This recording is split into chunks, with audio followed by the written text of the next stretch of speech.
One.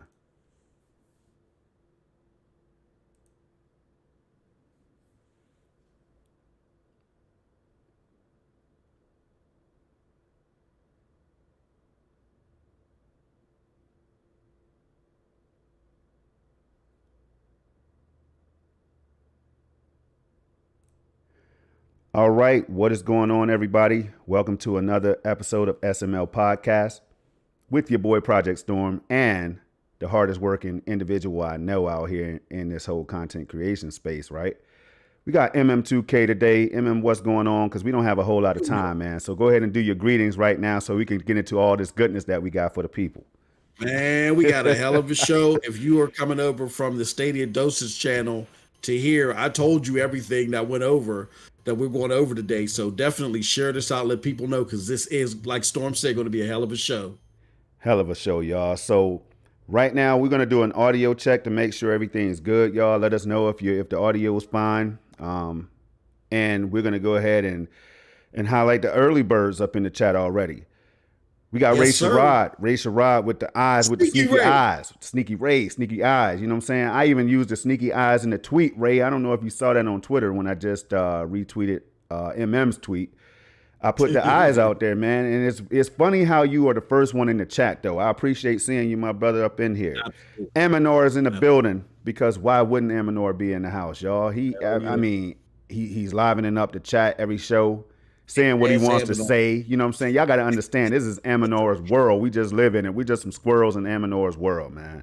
Yep. All right, we got MM2K in the building with the yo. You know what I'm saying? And Stadia Crump is in here. What's going on? Hey. Good to see you up in the place. I don't know. We got to make a phone call to YouTube real quick. Yeah, I see it, brother. Hey, YouTube. I just have one quick question for you today. Yeah, we're on our show SML Podcast here on my channel, by the way. And Stadia Crumpus is not a mod. Like, can you tell me what the hell is going on with that, YouTube? Oh, you fixed it? All right, cool.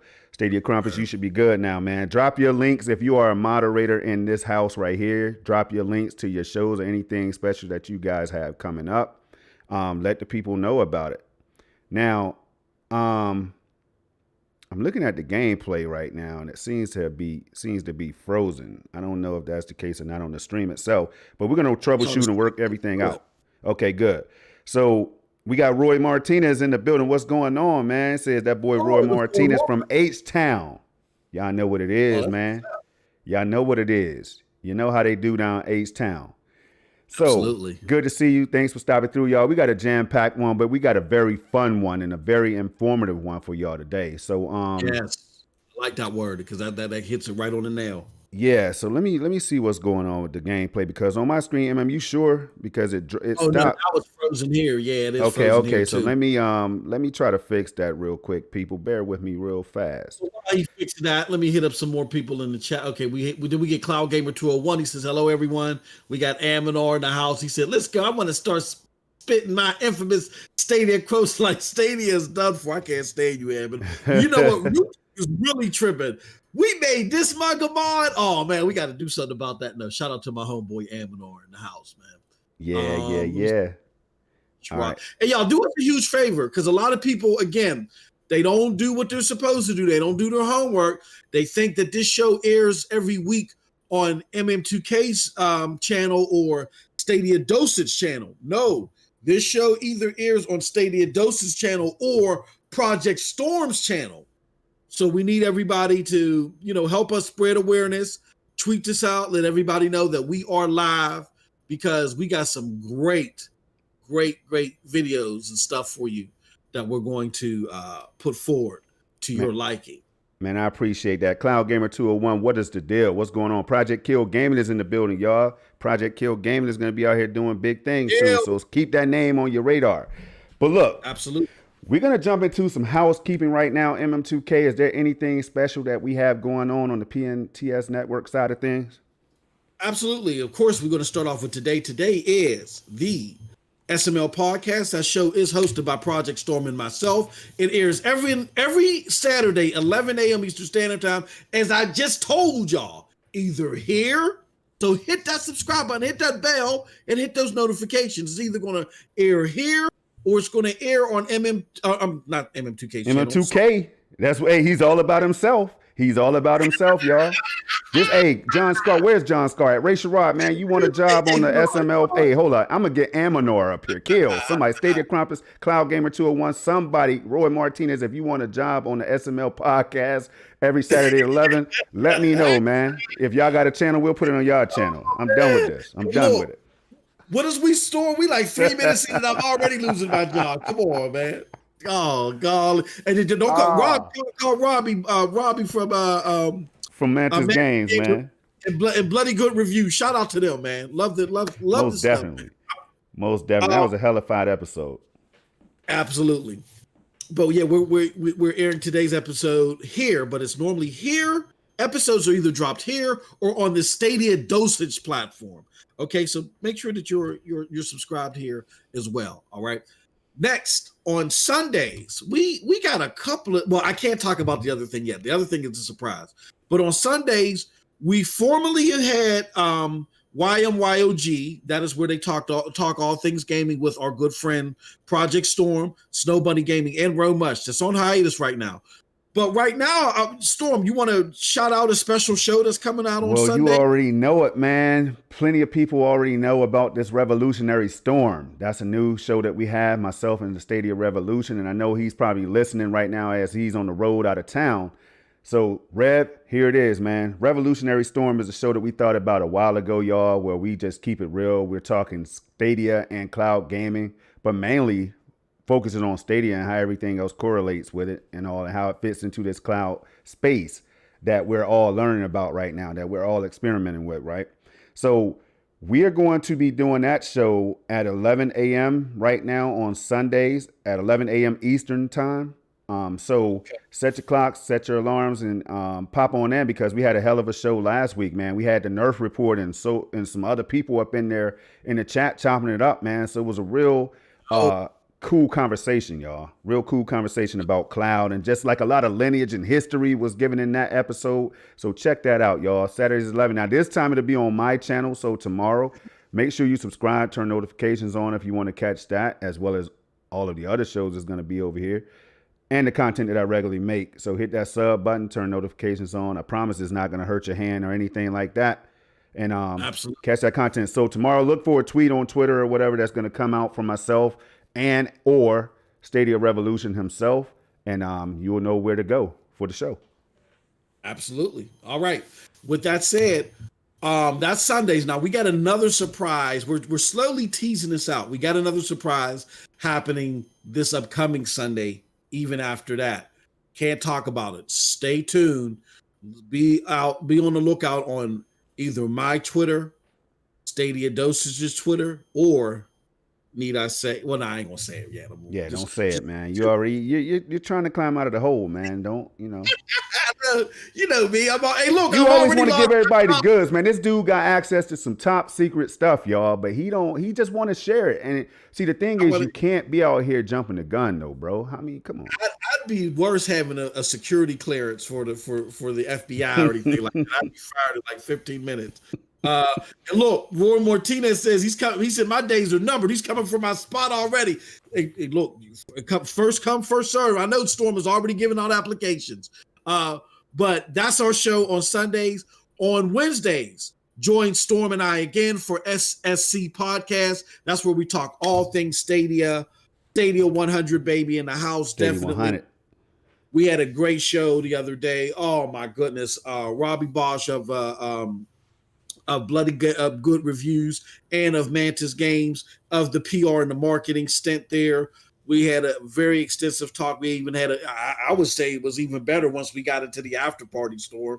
And I think a lot of people agree, because that was our highest viewed member content to date. So definitely check that out. If you're not a member, go over to Stadia Dosage News, hit that join button and get all that goodness. Then on Thursdays, subsequently every other Thursday or maybe one Thursday a month, we'll let you know the frequency. We have the Commission Podcast that is aired on the MM2K Videos channel. That is 8 p.m. Eastern Standard Time. definitely check that out. And that's all that's all the stuff that I have for the moment. All right. Well, here we go, y'all. We're going to jump right into these topics. We can't hold y'all up too long because we know y'all got things to do, right? So today's show is going to consist of topics such as, and I want y'all to stay with me now. We got just some updates on Stadia 100. I'm going to ask him 2K how he thinks. I know how I feel about the Stadia 100 campaign. I see some good fruit coming out of that labor or whatever that everybody involved is putting in. And we're encouraging other people to jump in. We'll get into that. Also, judgment, y'all.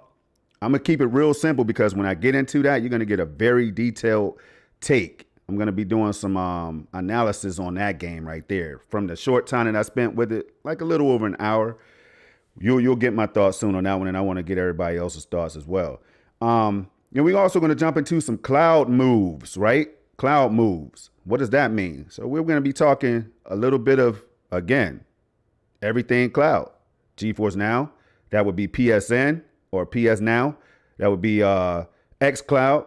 That would be Shadow, Luna, and of course Stadia, y'all. So stay tuned. You know, if you had to go to the refrigerator to get a drink, we understand, but come on back. You know what I'm saying? Don't get lost because you might miss out on a hellified discussion later. Then we're going to be talking, and Luna. Did I say Luna? I don't know if I threw Luna in there or not, but we're going to be talking and some other things that we have, y'all, including like something that's major. I think it's going to be a nuke. I think it's going to be a straight nuclear explosion. I don't want to say bomb, but explosion. I don't want anybody hiding under their tables and stuff. You know what I'm saying? And some other things that's gonna have to be a surprise, man. I'm telling y'all, it's jam packed. So we're gonna get into the first one, unless you have anything that you want to add before we get rolling. No, I think that's it, good brother. I think you covered everything. All right, man. So let's go. Stadia 100 campaign, right? I think now people are getting a little bit more settled with the idea of Stadia 100, and I think what it's about and how it can be beneficial to everybody involved, especially those as content creators or those gamers or consumers who are looking for a good place to go to find specific Stadia content, right? It's not putting a lock behind other content, but it's specific Stadia content that they may be looking for. Can you tell the people what that means and how it's going and everything? And if there's any kind of surprises you might be able to share in the near future or anything like that? Absolutely. So here's the thing. Stadia 100 was created with the thought process of individuals like Project Storm, myself, Clive Linden, John Scar, Jack Deslip, our good friend Anthony from SBCN. It was put together primarily because some of us that are part of the old guard, all of us except for maybe Anthony, remember like how we all got together.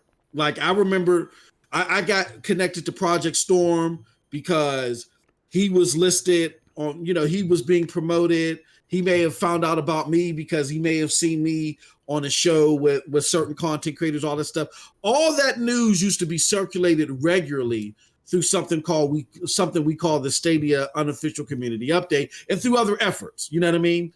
And as content creators began to verge off into other types of content, which is perfectly fine. It's their content and it's for them to do what they want to, you know what I'm saying? I ain't gonna sing the song. But with that said, even though they went off into their own different content, a void was still left nonetheless. It's kind of like, I always use this scenario, Storm. Say if people just didn't decide to do different content. Let's just say if 50% of the content creators were in Seattle, Washington, and then a big power grid in Seattle, Washington just went dead all of a sudden. There still would be half of the Stadia community that used to create Stadia-specific content that are no longer doing that. Therefore, it's hard for those looking for Stadia-specific content to find the content creators that they're looking for. So it doesn't matter why they did it. We're not focused on the why. People can do whatever they want with their content. We're just focused on the need. So because there is a need and because there's more Stadia gamers as there ever have been before, if you don't believe me, that's fine. You ain't got to believe me. My wife and my family don't believe me, but you better believe Jack Deslip's Stadia numbers that are up there routinely, that he puts a lot of hard work into and they're accurate. Believe his numbers. There are more Stadia gamers and more people engaged in Stadia content than there ever has been, right? the fact that there are more Stadia content creators, but yet we have less circulation. Yeah. So Stadia 100 Storm was born from that need of circulating Stadia specific content. That's what's up, man. See, I couldn't have put it so nicely. So we're gonna move right on, y'all. You know, feel free to hit that like button if you want to. Hit that subscribe button, y'all. And we're gonna keep on going. So we got this game, and really, I don't even want to get into it right now because it could kind of like it threatens to take over the whole damn show, the rest of the show. But we have Judgment, right? That just dropped on the platform on Stadia, and of course the next gen consoles. But I'm hearing that it's not on PC yet. Okay, that's interesting. I'm surprised to know. First of all, that was a surprise to me because I've been keeping my radar, had my eyes on Judgment MM2K. I was looking for it. I was going to cop it day one because I've never really played the Yakuza games and all that, right? Yep. And I know that those games are like, they're well renowned. Like people love them. So I jumped on Judgment, just like, okay, I saw some tweets about it or whatever. I saw a couple gameplay videos from different content creators, including Sunny Cloud Gaming and others. And then I said, look, man, I heard you say or put out a tweet like, yo, after seeing somebody's content, you might have to jump into the game yourself. And then when I saw that tweet, I said, look, let me go ahead and pull the trigger on this game. And if it's suspect performance-wise or if the visuals are not on par with where I need them to be, y'all know me. I don't have no shame in my game. I'll hit that refund button if I have to. But MM2K, it was far from that, bro. I jumped into the game. You hear me? Do you hear me? Oh, I'm here, brother. I jumped into the game. I played a little bit of the game. I instantly thought in my mind, because you have this king of ports, that whole discussion in my mind just resonates. It just repeats over and over and over because there's been a lot of great ports coming to the platform, right? And so I'm thinking, okay, if this game right here, if it's being listed and being tweeted out by the publishers and the devs or whatever, and in the same breath as the next gen consoles, I said, yo, they might want to be careful with this one. Because you're talking about Series X and PS5, you launching this head-to-head, side-by-side with these on the same day? Bruh, I jumped on the game. The game runs phenomenally. Everything about it is just top-notch, y'all. The sound. I mean, everything you think about, the art design, the animations, the fluidity of the game, the way it feels, MM2K. And I said to myself, yo, if there's a king of ports, this might be one of them. Could this be the very best? It's in that discussion, bro, with the very best ports on the platform right now. So with that being said, what are you thinking, and have you pulled the trigger, or do you plan to in the near future? I haven't pulled the trigger, Storm. Shame on me, and I was going to do it. And shout out to the streamers, the multiple Stadia 100 streamers out there. Those of you that have come back to us and said, look, we thank you for doing this. And I say, no, thank you guys for using the hashtag, because now you've made it a lot easier for Stadia content to be found. And all you got to do is hit Stadia 100 on Twitter, and you'll see that hit Stadia 100 on Twitter and just hit hashtag Stadia. You'll see the difference in what you get. But with that said, shout out to the Stadia 100 content creators out there. I've been watching your streams of Judgment, and I was like, whoa. Now, this normally is not my cup of tea. I normally don't play these type of games like this or Yakuza, but this thing looks sharp. Now, I get it to where the native pixels may not be native 4K, but like we say here all the time, Storm, we are not worried about that. Yeah. As long as we get a 4K stream, which we know the definition of 4K, if you're not talking natively, is very vast. As long as we get a 4K stream that is a pretty 4K stream, then we're happy in our book. You know what I'm saying? Mm-hmm. And so it seems like that even though it's not a native 4K stream, that you're getting a beautiful 4K stream nonetheless by the accounts of a lot of people. And what I was able to even see on my phone. Shout out to Jim Stadia. Jim, shout out to him, always putting out great content. I was looking at one of his streams as well. He has a 4K 60 stream out there, and I urge everybody to take a look at his. Project Storm stuff, of course, always the crispiest 4K out there, and a bunch of other content. I think that this is a game that I don't know. Like, to me, Storm, it's still a battle between Madden and Division 2. But from what I've seen here, this could be up there. I mean, I got to play it firsthand. You've played it firsthand. I can't doubt what you're saying because you are the resolution specialist. No. I'm not the resolution specialist, man. Yeah, you're not the resolution, but you're the, I want to say the crispy, the crispy output specialist. Yeah, I know what you're saying. I know what you mean. I appreciate it, man. Output specialist. So because you're the crispy output specialist, I can't doubt what you're saying, but it makes me even more interested to pick this game up. Yeah, I'm definitely one of the biggest enthusiasts, I think, out here, y'all. At least I call myself an enthusiast, you know. I have an RTX 3080, I have an Xbox Series X, I have Stadia, I have access to all these other cloud services or whatever, right? But I tell you right now, what I saw MM2K, and I know you'll take my word for it, bro. Instantly, like if you told me Storm, cop this game now, am I gonna question that? No. I'm gonna jump right on. Like with Outriders, and we'll talk about Outriders a little bit later, but with Outriders, my bro said, look, Storm, there's some issues with this. I'm just gonna let you know before you pull that trigger.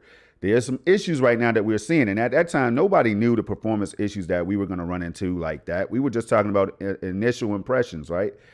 Yep. But with this game right here, I am ready to put it up against my Series X to see just how to see the differences, y'all. Like it runs so good and it looks so beautiful, man. I don't know. Hey, I know good gameplay. I know good ports when I see it, y'all. So check out Judgment. In fact, buy the damn game right now. But if you're thinking about it, buy the game. It's $40 or whatever US. Just cop the game. Jump into it. See for yourself. I got it. I'm just being cheap. I'm just being a cheapskate. I got it. Yeah, I can do it. Yeah. I need you to do that, man. I got so much credit, and this is another thing for another great perk of being a Stadia gamer, right? Mm-hmm. Because I don't know of anybody else that is doing anything like this. Even though GFN, you can give them credit. If you want to buy PC games, there are a variety of PC deals that you can find for Steam or whatever. But what I like about what Stadia does is there's different Google initiatives elsewhere where they give you money and credit applies to your Stadia games. So I've built up I want to say around 40, I'm not going to lie, $47 of Stadia credit. And I just got sitting there. And I'm like, whoa, what am I going to buy next? Now, I was going to buy Dragon's Quest 11, but see, I got Ease 8 now. So I'm like, do I want to, double dip like that? Nah. So because of that credit, man, I can get this Judgment and have a great time with it. So I think I'm going to pull the trigger on it. Hey, Charles is in the house. G. Millie's in the house, y'all. Romello Thomas is in the building, man. I don't know if I'm missing anybody else. If I am, I apologize. But listen, Charles just said Gen 2. We're going to talk about something today, Charles, that might have something to do possibly with Gen 2. Yeah, it might have some connection. We don't know. Oh, man, it might have some kind of connection for real. Like, we're not just talking 8K 120 these days. Now, we're not saying that it's coming. We don't do that here. We don't say, yep, it's coming on this date right here. I got my sources behind the scenes. They just told me. We don't do all that. Not at SML Podcast. What we do is we bring that real. We bring what we think makes sense. And then we put that out there. But we always caution people, hey, look, we got Norm Stradamus, Storm Stradamus in here. Norm? We got it. Hey, look, man, come on. It's. Hey, hold on. Hey, G. Millie, you want the spot? You want MM2K spot on SML? You or Charles? Let me know, y'all. Somebody let me know. We got Storm. I don't know where the hell Norm came from. What the hell? I told Storm. I told you I was having a rough morning.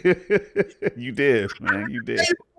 I was having it. You ain't believe me. He's like, oh man, shut your whining behind up. But no, we got Storm Stradamus in the house, and whether it makes people mad or not, it is what it is. We got a hell of a track record when it comes to this stuff here. And why? Because we use, like you said, Storm, our common sense, and we use precedents. You know what I'm saying? Common sense and precedence to let us know the best path forward. Now, have we been right all the time? Nope. You don't know. But we've made tweaks and made turns where we need to be. Shout out to the homie 6'4", where he was the whole time. Shout out to the brother 6'4", Freeform Gaming. Check him out on YouTube. Pure freeform gaming. PFG, man. PFG. Check him out on YouTube. Make sure that you check out the fabulous content that he has. He was telling us months ago, look, brother, y'all don't understand. Stadia is doing it differently from what y'all may think they are or what you may want. This is how they're doing it, blah, blah, blah, blah, blah. And then finally it started making sense. So we had to make tweaks and updates from that. And we're telling y'all, look, there's a lot of stuff that looks like Stadia got going on that may surprise a lot of you. It may not be in the vein of what you were looking for, but it's things, but you got to use that common sense and that precedence to help guide you towards the right path. So, yeah. And with that said, we'll get into why we're talking like this in a little while.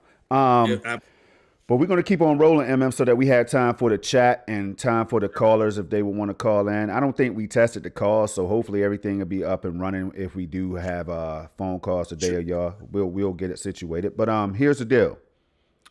The next topic, right, is all these cloud moves that's being made right now. A lot of cloud moves. GeForce Now is making moves, man. They're bringing like a whole list of games to the service or whatever. They seem to be doing like little optimizations and things like that.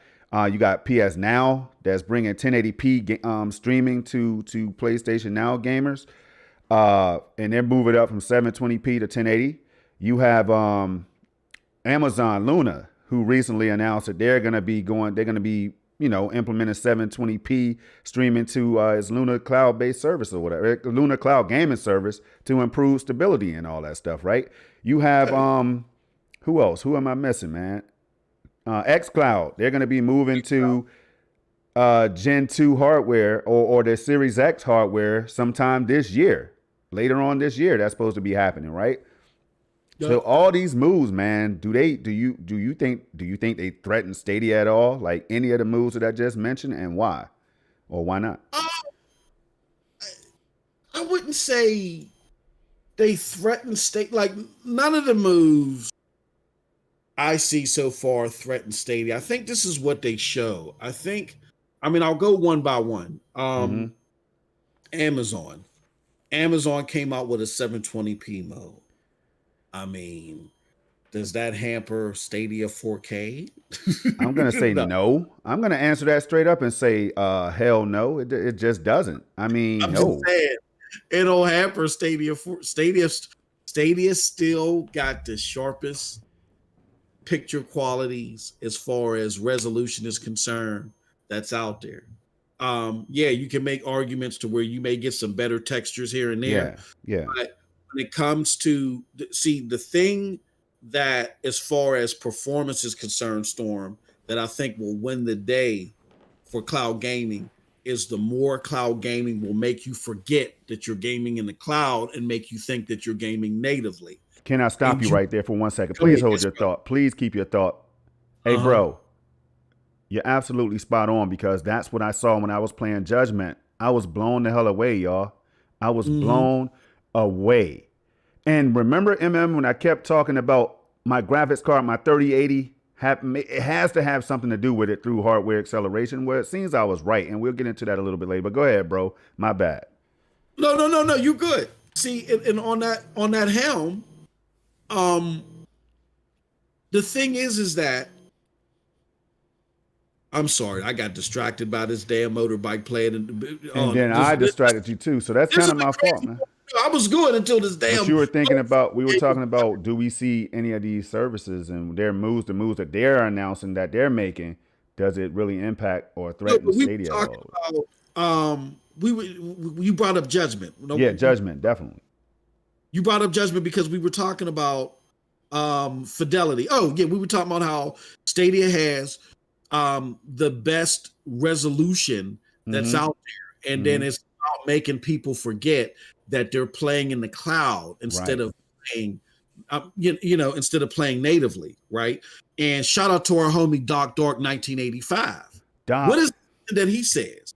He says all the time, the reason why I love Stadia so much is because I get this great fidelity, this great performance, and I forget that I'm playing in the cloud. It's even to the point to where he's like, you know what? I semi-relied on xCloud so I can play my games on the go. I can't rely on xCloud anymore when I'm playing my games on the go.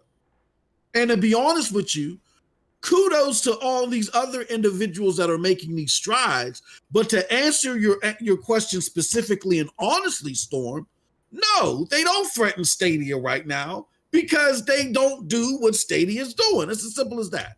You may say, does the lineup threaten Stadia or whatever? Okay, that's a different discussion. But do these tweaks in their performance threaten Stadia? No, you don't threaten Stadia until you do what Stadia is doing. It's like a race. Damn.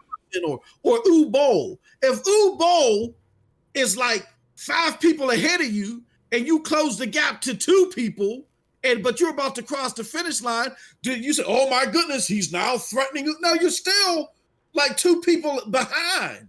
You're not threatening him until you guys are side by side. Okay? Yeah. So when their performance gets side by side, and there's nothing wrong with us calling out that their performances are not side by side, that just puts the fire under their feet to get the performance up, which we know they can do and likely they will do, because that makes it better for us, the gamer. But to answer your question one by one, Luna, they got 720p now. Good for them. GFN really hasn't announced anything performance-wise that I'm aware of. xCloud, now they're on PCs. Welcome to the club a year later. Who else is out here? PlayStation Now. Now, I will give a shout out to PlayStation Now. I will give a shout out to them because that streaming service was like poopity scoopity. According to what I'm hearing, it's like running naked. I mean, it's a runner-up to the performance. Yeah, and it's utilizing that hardware acceleration that I was talking about earlier because it uses my 3080, and that's huge, y'all. We keep talking about this for a reason. We're gonna try to inform y'all today. We're gonna try our best. Absolutely, no. I mean, if you can embellish on that a little bit, Storm, check it out. PS Now is go ahead. I was waiting for the opportunity, man. You know what I'm saying? So, all right. So, people, I've been in my recent streams. You've been hearing me talk a lot about hardware acceleration. There has to be something with my 3080. Behind the scenes has to be contributing to this great performance that's real PC-like. Forget consoles for a minute, y'all. And that includes the Series S that I own, that I paid my $500 for, and Microsoft shipped to my home, right?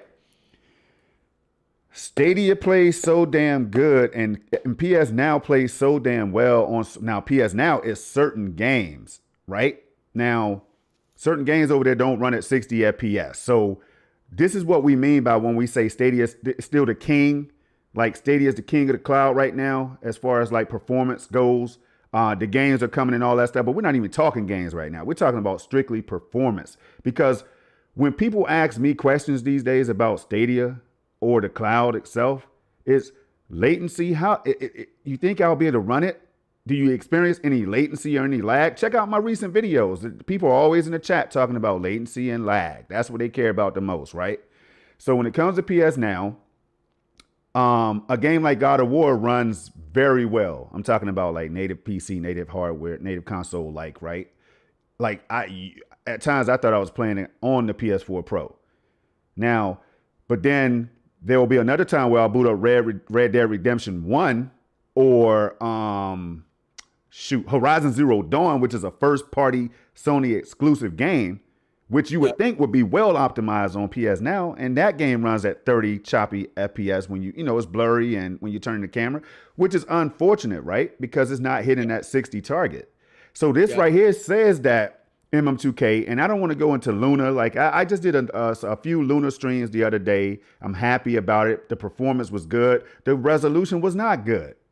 Yeah, the stream quality was not that great, y'all. It was shout out to Luna. I'm gonna keep on playing these services. I told y'all I don't just talk about it. I be about it. But when it comes to Stadia, you've been watching Stadia gameplay the whole time that we're talking right now on your screen right now. Yep. This is a game Dirt 5 that I put up against my 3080 on Stadia. And people are like, Stadia is just not there as far as resolution and textures and all that stuff. This right here is a video that was downscaled to 1080p just for you all to be able to see this gameplay. Now, had I uploaded it in 4K, you'll be like, damn, because right now this whole show is in 4K. So for the people with 4K devices, hit that button, watch it, enjoy it in 4K, you know? But what I'm saying, y'all, is the gameplay that you've been seeing right now is Stadia. So that's why I come out here and I put negative latency and all this stuff in my titles. I really want people to know that it's not even comparison right now. And yes, GeForce Now and everything has ray tracing and stuff like that. Y'all, you can turn those things on. And I have gone on record to say that ray tracing is beautiful on GeForce Now when it comes to Watch Dogs Legion, and Cyberpunk and stuff like that, right? Mm-hmm. But for some reason, I'm out here comparing Stadia, the version of Cyberpunk, to my RTX 3080. And I'm about to be doing a stream. I have it already set up. Y'all, I'm going to be doing that very soon, so stay tuned. Stadia version of Cyberpunk 2077 against the PC version with ray tracing and everything on. Yeah. Now, y'all, just stay tuned. That's all I'm saying. So MM2K, that's what we have to put out there because, man, I'm hearing so much. My friends, people in the DM or whatever hit me up like, Storm, for real, though? You don't think like this, that, this? I'm like, yo, I'm seeing something with my eyes that blows me away when it comes to Stadia. Up to 4K is up to 4K. Like I can select 4K MM2K on my CCU through the browser, and I'm playing that up to 4K. Like no other service has that, and I'm disappointed in xCloud because they haven't hit that target yet. You're talking about Microsoft and Xbox. You're talking about Amazon and Luna, Luna has the capability to do 4K. You can select it right now. So obviously it's in the works. It's going to be here soon. Then PS Now, they're not even talking 4K right now. So people are like, yo, with the Azure server, they're going to be to do the same thing that Xbox is doing. And I'm not so sure about that because you're talking about different hardware. So they will have to upgrade the PS5 hardware MM2K to even get on Stadia's level, man. Like, so these are the kind of discussions that I love to have. And I have with people all the time, especially my Xbox friends. Shout out to them. You know what I mean? Who are always hounding on me about Stadia. But then when I come out there talking about xCloud and all that stuff, right? Then it's crickets. When I'm like, yo, how come, did you watch my last stream? How come when I was playing these games, it's in 720p? It seemed like a soft 720p or whatever. It's not even a sharp 1080p. What is going on with Xbox? Then they hit me with the beta, MM. So I want to get your thoughts on this because they hit me with the beta. Yo, but it's beta, Storm. It's beta, but how long is it going to be beta? Yeah, look, number one, a lot of these people, and again, nothing against the community. Nothing at all. This ain't even about them. Yeah, this ain't about, but I've been tested. Like shout out to D Batch. I don't think D is going to, D Batch of RDX podcast. D Batch and my brother, the real Maslin, was telling me, because I had my PC at the time and they were telling me, hey, look, you want to check out this cloud gaming thing. Because I remember what I was trying to do, Storm, was real quick. I was trying to find a way, because I like to tinker with stuff. I was trying to find a way to play The Division from work while I was at work at lunch, play The Division. Yeah. Totally. You know what I'm saying? Yeah. And I was like, let me tinker with, and so there was this way that you could go out here and use the remote desktop. You could hold it. First, you would do the direct stream from your Xbox to your PC and then remote desktop into your PC from your phone, right? And there was so much latency on that, but I was like, whoa, I was showing people at work, woohoo, I'm playing Division from my thing. And it was dangerous because I had to have my desktop. It was just crazy, right? Yeah. So I was talking to D-Batch and the Real Master one day, and they said, no, brother, you need to get down with this cloud gaming thing. There's this thing called GeForce Now. It used to just be tethered. You used to have a NVIDIA GeForce device. Now they're streaming into your PC. Try it out. And I think that was like 2017. So I've been doing cloud gaming since 2017. Then my good brother Shadow King showed me and Neethles, the Halo King, all about Shadow PC. So we tried that out. We were trying that out. And so then came along Stadia with Project Stream. So I've seen all these when they were in beta. And this was years ago when the technology was less advanced. But why are some of them still in beta? I'm sorry. Go ahead, man. No, but I want to tell the beta thing is just a get out of free jail card.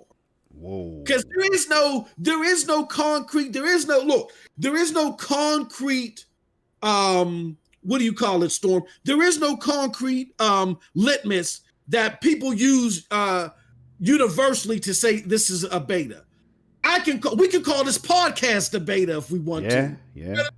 Like we can still consider Stadia a beta if we want to. Exactly. You know what I'm saying? Anybody, you can use beta for anything. So the beta thing doesn't mean anything to me. Once you start asking people to pay in order to gain access to your service, then game's on, right? And in order for you to experience this xCloud thing, you got to pay for it. In order for you to experience GeForce Now, you got to pay for it. And even though they want to use the beta tag, when GFN was in beta, while Amazon is in beta, even when Stadia was in beta with Project Stream, all of those performed and looked better than what you're getting with xCloud now. Man, listen. I'm disappointed in xCloud because xCloud has Xbox has the biggest potential of pushing this forward. They did most of the talk. This is why I'm hard on Xbox. They did most of the talk about this, right? So they have the biggest potential of influence, but they are the ones that are the least technically advanced when it comes to this. And what they've done is they've marginalized what is capable with cloud gaming. They made it about just making it a different way for you to play. Mm-hmm. And that's not what it's about. At the ceiling, that's not what it's about. So with that being said, the beta thing doesn't mean anything to me. Yeah. Once you start there are platforms that when they were in beta and they weren't asking you to pay a dime, GFN, Project Stream, where they performed better than what we're getting with xCloud today, being on PC. Beta's no excuse. Let me ask you something, man. Now, okay, so people, and this is a good discussion to have, y'all. We could do a dedicated show. I don't know why MM2K is playing around. We could do a dedicated show each week on this topic, right? But we don't do it. Maybe we could change that because, look, people are saying now that, oh, yeah, xCloud, you don't have to pay for that, right? But then I think about it and I see the email. I got my invitation first, day one, y'all.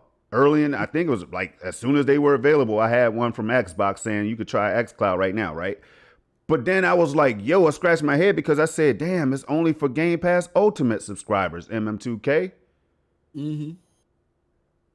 Now, why the hell do you think that's the case? We're talking about, again, xCloud, who we the first cloud tech we probably heard about after On Live was xCloud and what it was going to be capable of, y'all. Now, of course, you know, we don't bash these services or whatever. We just bring it into perspective because other people are out here with their own narratives and their own way of thinking, and they put out what they think in the street. So we just have to, we talk about it. But I'm saying, so there's article after article after article out there talking about how xCloud is using the Xbox One S, as in Sam, Xbox One S server blades. Mm-hmm. Do you think Stadia just caught everybody by surprise and just slapped the hell out of everybody, man? All these companies, like were they ready for Stadia? Well, no. Here's what Stadia really look. When it comes to some of the best engineers in here, it is Xbox. Mm-hmm. I mean, not Xbox, but Microsoft. I know what you mean, Microsoft engineers. Yeah. They got the master engineers that are out in the game, right? And Amazon got great ones too, right? But normally people look at Google and Microsoft primarily for these top line engineers. So what Google decided to do is Google said, we are just going to laser focus. We're not going to do this in big little chunks here and there. We're just going to laser focus on this technology, just focus in on it, and then blow, here you go. You know, right when they, and and I believe, this is my personal opinion, I don't have no evidence of this, this is my personal opinion. If the other cloud services were still a few years behind, I think Google probably would have waited an additional year before they released too. But what they started to see is that other cloud platforms were starting to come out of the surface and starting to retail. And they said, look, we got to keep the advantage that we got. We know our tech is superior because, look, all these engineers and stuff, they talk with each other from different companies. Believe it or not, all these developers, programmers, whatever, they talk to each other. So all these companies kind of know at the baseline level what the other companies have in store. That seems to be the case. Google probably said, look, we know that our tech is still the most advanced from what we're gathering. We got to come out here now and keep that advantage. And the only way that they keep the advantage is by getting people using the tech, by training the AI and training the machine learning. So with that said, nothing against the other platforms, but until performance-wise they are matching what Stadia is doing, they are no threat performance-wise. The question, because it's not like Stadia said, oh, okay, Phil Harris and them cracking an old Milwaukee with me and Project Storm, and they stopped working on it. They're still going, just like everybody else is still going. So there's going to be a gap, and they're nowhere near the apex of what these things can do.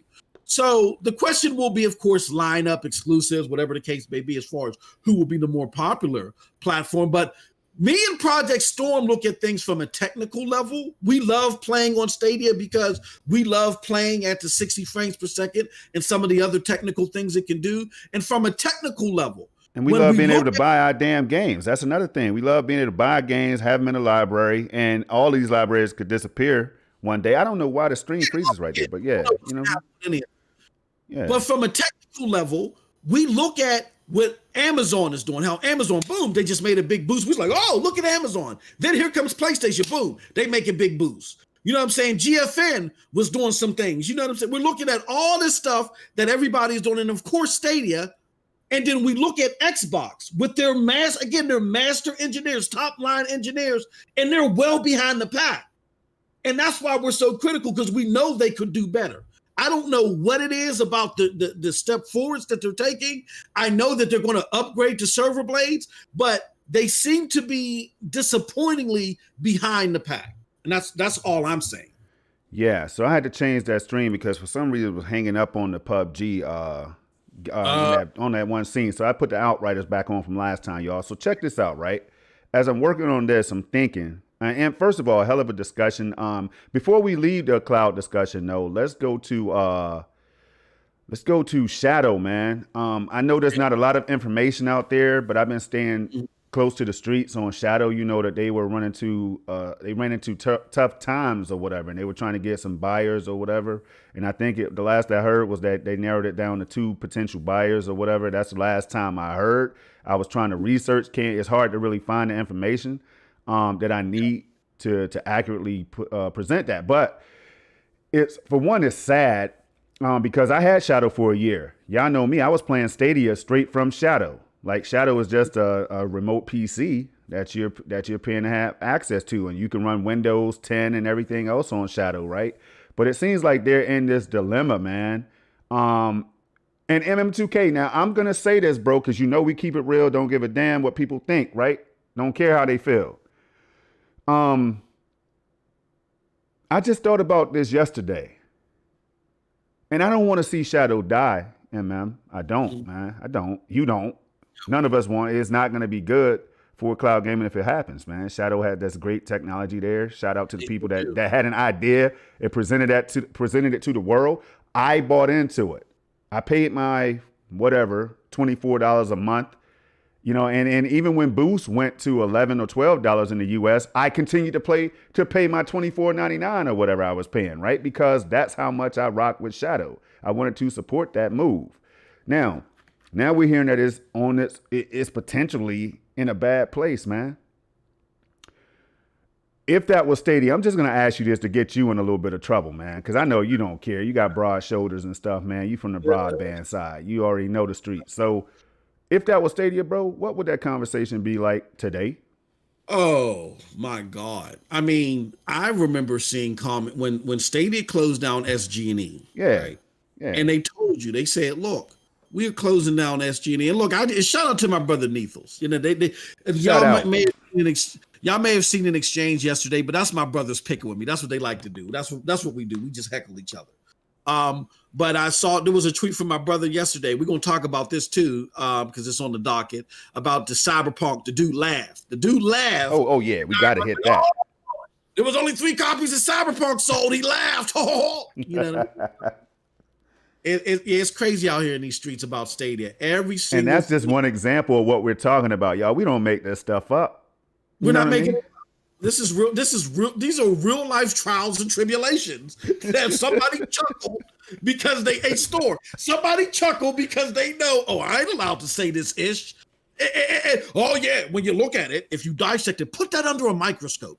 Put it under a microscope, heat it up at 375. You'll see what he's actually saying is, like, come on, man, we got to stop this fool.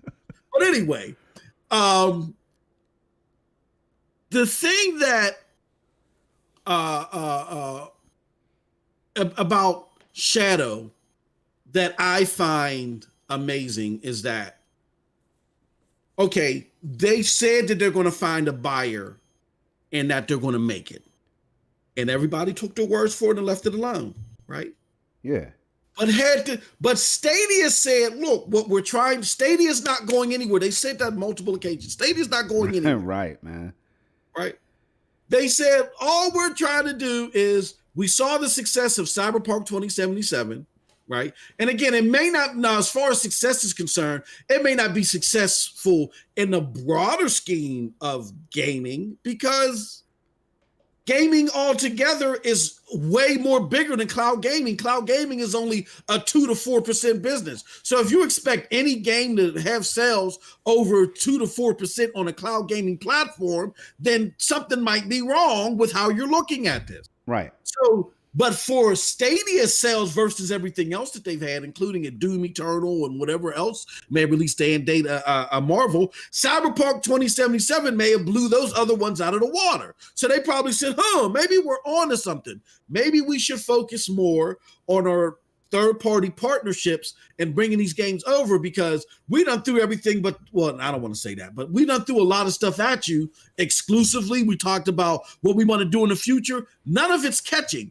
We got the first signs of something catching with Cyberpunk 2077. So with that said, I just find it peculiar that we can take them for their word, Shadow, despite being in bankruptcy, but Stadia tells you what they're trying to do. Damn, bro. All this evidence of what they're doing of matching what they said, and we still can't take them for their word. I really didn't want you to go there. See, I don't understand. Y'all want to come out here. Y'all want to challenge MM2K, PNTS network with the thought processes and all that stuff out here, right? You know what I'm saying? Like, yo, after hearing that right there, I just caution people. You got to do your homework to know what the hell to say when you step up here and you have a conversation with my bro right here. You know what I mean? Me, I'm going to run. I'm going to hide. I'm going to stand behind my bro. You know what I'm saying? But he got my back. Now, y'all know that's a damn lie, man. I come out here and I fact check too, and this is all we could do, y'all. We have people who rock with Stadia. We have people who bought into the idea of Stadia's tech. They saw it. They got a glimpse of it. They got a taste of it, and they were done. They were hooked, right? I'm one of those individuals. Does that stop me from playing on other platforms? No. But MM2K, man, you just broke it down in ways that, I mean, you can't really be mad at anything you said, in my opinion. I can't be mad about what you said. So with all that, man, we can move past all that. And again, we're always trying to caution people, think about what you're saying. Definitely think before you speak when it comes to these cloud services and stuff, man, because when it backfires on you and that spotlight shining on you and you got hundreds of thousands or millions of people watching, you got to know how to handle yourself.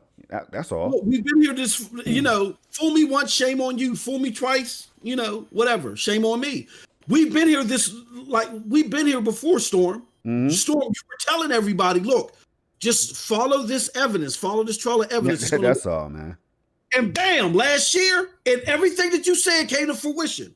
And people was like, oh, nah. You know what I'm saying? And so we ultimately don't know what's going to happen with Stadia in a few years, because we don't know what's happening with any of these platforms in a few years. PlayStation, let me throw this out there. PlayStation, who was dominating gaming for decades, had one bad generation, and they tell you they were close to closing their doors after the PlayStation 3. They lost $8 billion. Damn. We don't know. And to be fair, everybody in Google's boardroom don't know what's going to happen with Stadia 5 years from now, because they got to hit certain litmuses, and that'll determine X, Y, Z. So we're not saying that Stadia is definitely going to be around for decades and decades and decades. We don't know that. What we're saying is, if you're looking at what the company is attempting to do, the evidence is right there in front of you. Let's not make up this mystical, fantastical stuff that's not evidence opposed to the evidence that's out there. Just think about that. That's all I got to say. Yeah. Yeah, and before I run, and I'm just gonna say this now, this ain't to start anything, y'all. Now, for the people that feel guilty or whatever, that's on you. But before I go somewhere else and I start talking like talking crazy about Stadia and all that stuff, MM2K, knowing that I might be scratching at the door when Call of Duty and Battlefield and all these games come back over here, I just don't do all that. I play these games. I enjoy the performance, y'all. I'm just saying, because a lot of people, I'm telling you, I'm seeing it more and more and more, man. They're just finding ways to go ahead and abandon ship and route. And that's their own route. I'm right. We've already said they can route or leave. Kill would say route. I say they can leave if they want. They can do whatever. And we're not even, that's not a shot at them, at the people who decide, look, I'm a consumer. I want to take my money elsewhere. I'm not saying, but there's some other people who are just like, yo, I'm out because this right here, this service has better games, and this service right now, they're talking about 4K in the future and all this stuff. And I'm like, damn, a lot of this stuff is right here in front of your face right now, people. You get what I'm saying? Like, why the hell would I leave Stadia right now when I'm out here and you see this gameplay? Well, minus Outriders. This right here is Outriders gameplay that had issues in it. But y'all see the majority of my content. You know what I'm saying? Why would I leave this platform? Why would I want it to die? Why would I want any of those things to happen, knowing damn well that it has the potential to hold that torch when it comes to cloud gaming? Because just like MM just said earlier, y'all, as everybody upgrades, like people are waiting for that Series X upgrade, boy, I could tell you, I could feel it right now. I could feel it in their soul. It's just going through the ethos, right? As my brother would say. People, Stadia has already shown y'all that they're ahead of the pack when it comes to the technology, right? Do you think they're going to sit stagnant and not want to make moves of their own, people? Do you think that they don't control this whole YouTube space and all that stuff, and they have some things behind the scene? And man, we might as well jump into the big dog. We might as well jump into the big dog for all the content creators out here who are working hard. Hold on, let me get the setup right. Who are working hard right now, y'all, to YouTubers out here with keeping you all in mind right now. You know what I'm saying? We're going to jump into it. Some of you might have heard about it, but I'll just say the word Argos. The word Argos. Keep your eyes on that word. Do a little bit of research on Argos, y'all. And MM, let me see. Let me go in here, make sure we can pull that up for the people. Is it already on the screen? Yep, it's already. I see you cycling through. Hold up. Let me make sure the window is open. All right. So here it is, y'all, and I'm gonna read it. I'm gonna probably get a little hype at times because this right here, I feel like this is speaking to Project Storm, right? All right. As a content creator or streamer, whatever you want to call me, I just make videos for y'all to check out and enjoy if you want to. All right, so here we go. Google developed Argos BCU chip helps YouTube process videos much more efficiently. I want y'all to keep that in mind as I go ahead. I want give them a look at that chip, man. Give them a look at that damn heat sink right there. Yep. I want y'all to take a good look at this heat sink right here. You're talking about Google's technologies, and if Google owns this type of technology, could they have something in the bag for Stadia as well? But go down, man. That's all. I just want y'all to think. Let's read through some of this right here. We don't even have to read the whole thing unless you really want to, MM. You want to read? You want to read the whole thing, or you want to? Because I know there was a particular part in there. I'll read the beginning paragraphs. Yeah, and then I'll read that part, the Google solution. I'll start at fourth paragraph or whatever it is. All right. Gotcha. All right, so back in March, Google hired an ex-Intel vice president to lead server chip design as part of doubling down in custom compute. Google already has a history in this area, and this was detailed on YouTube's use of Argos video coding units, VCU's chips to massively aid transcoding. Before videos are sent to users, they are compressed so that YouTube sends the smallest amount of data to your chosen device with the highest possible quality video. This transcoding is costly, slow, and inefficient on existing CPUs. Stop right there. Stop right there. I want y'all to pay attention to what they just said right there now. Before videos are sent to the users, they're compressed so that YouTube sends the smallest amount of data. Now, y'all been hearing about this when it comes to AV1. We've been talking about this stuff right here at PNTS. On the screen. Huh? Oh, they can't see it? Yeah, did you switch the Hold on. Yeah. You know what? Hold on 1 second. 1 second, y'all. Hold on. My bad. I gotta switch this bad boy up. I was so excited to jump into it, man. Yeah, I know how it gets. 1 second. I gotta go to the web view. All right. Now that we've done that, we're gonna go back and open up this window. And then Moss, if you're watching the stream, let me know, or can they see it now is what I like to know. Yeah, they won't be able to see it now. You know, there's a little delay, but yeah. Let's just see then if they can see the switch over once it happens. While we're doing that, I want to just point out real quick, Dustin, we got your comment about cloud gaming. We're gonna get to that, good brother. Definitely. Oh, you are. I see the screen up there, but I don't see. Yeah, I'm trying to see. Hold on 1 second. Okay, there. Okay, it's switching over. Yeah, it's gonna come up right after this. I see it now. I see it live. Is there a way to make that bigger? Hold up. I ran over my damn wheel, man, of my chair. I got my headset cord stuck in the wheel of this damn chair. Hold up. But this right here is gonna be that good stuff, though, y'all. Hold on 1 second. With that said, while he's doing that, let me just point out what Dustin had to say. He said, "Here's something that I just thought about. We've been looking at cloud gaming in a platform exclusivity mindset." Exclusivity. There you go with that damn exclusivity, making up your own words, man. You know how Rev is listening, man. You let the old man with his old Milwaukee talk to what Rev is listening, bro. He said, "Yeah, Rev is all right, hold on. I need to figure out how to make this bigger, though. I don't know why it's not. Why are you doing it? I can read. Okay, go ahead. Read it. Yeah, go ahead and read it. See that arrow that keeps popping up to the left, the black arrow? That does. No, you just passed it up. It was by MM2K. Where? Like go by my what's it called? Go by my right here? Yep. Right there. Okay, let's see. But it should I want to make sure it's full screen. All right, that should be better. All right. Increase anything. Something happened. Sorry. It's all good. We'll read it. They'll get the gist of it. Let me just go over Dustin's comment real quick. He said, "Here's something that I just thought about. We've been looking at cloud gaming in a platform exclusivity mindset, but here's something to consider. Each game studio with the storefront has the option to buy games on the web. EA just filed a patent that will let you play in the cloud while your game downloads. All the big server companies, Microsoft, Google, Tencent, and NVIDIA have their own platform services. Said companies could also easily go to gaming entities and work out deals to get their games on servers and use platforms as gateways. People who like games, who like platforms, could play games on Stadia, Luna, etc. And they could do something like EA, where you could play cloud gaming while downloading. You could just also buy the game from their web stores.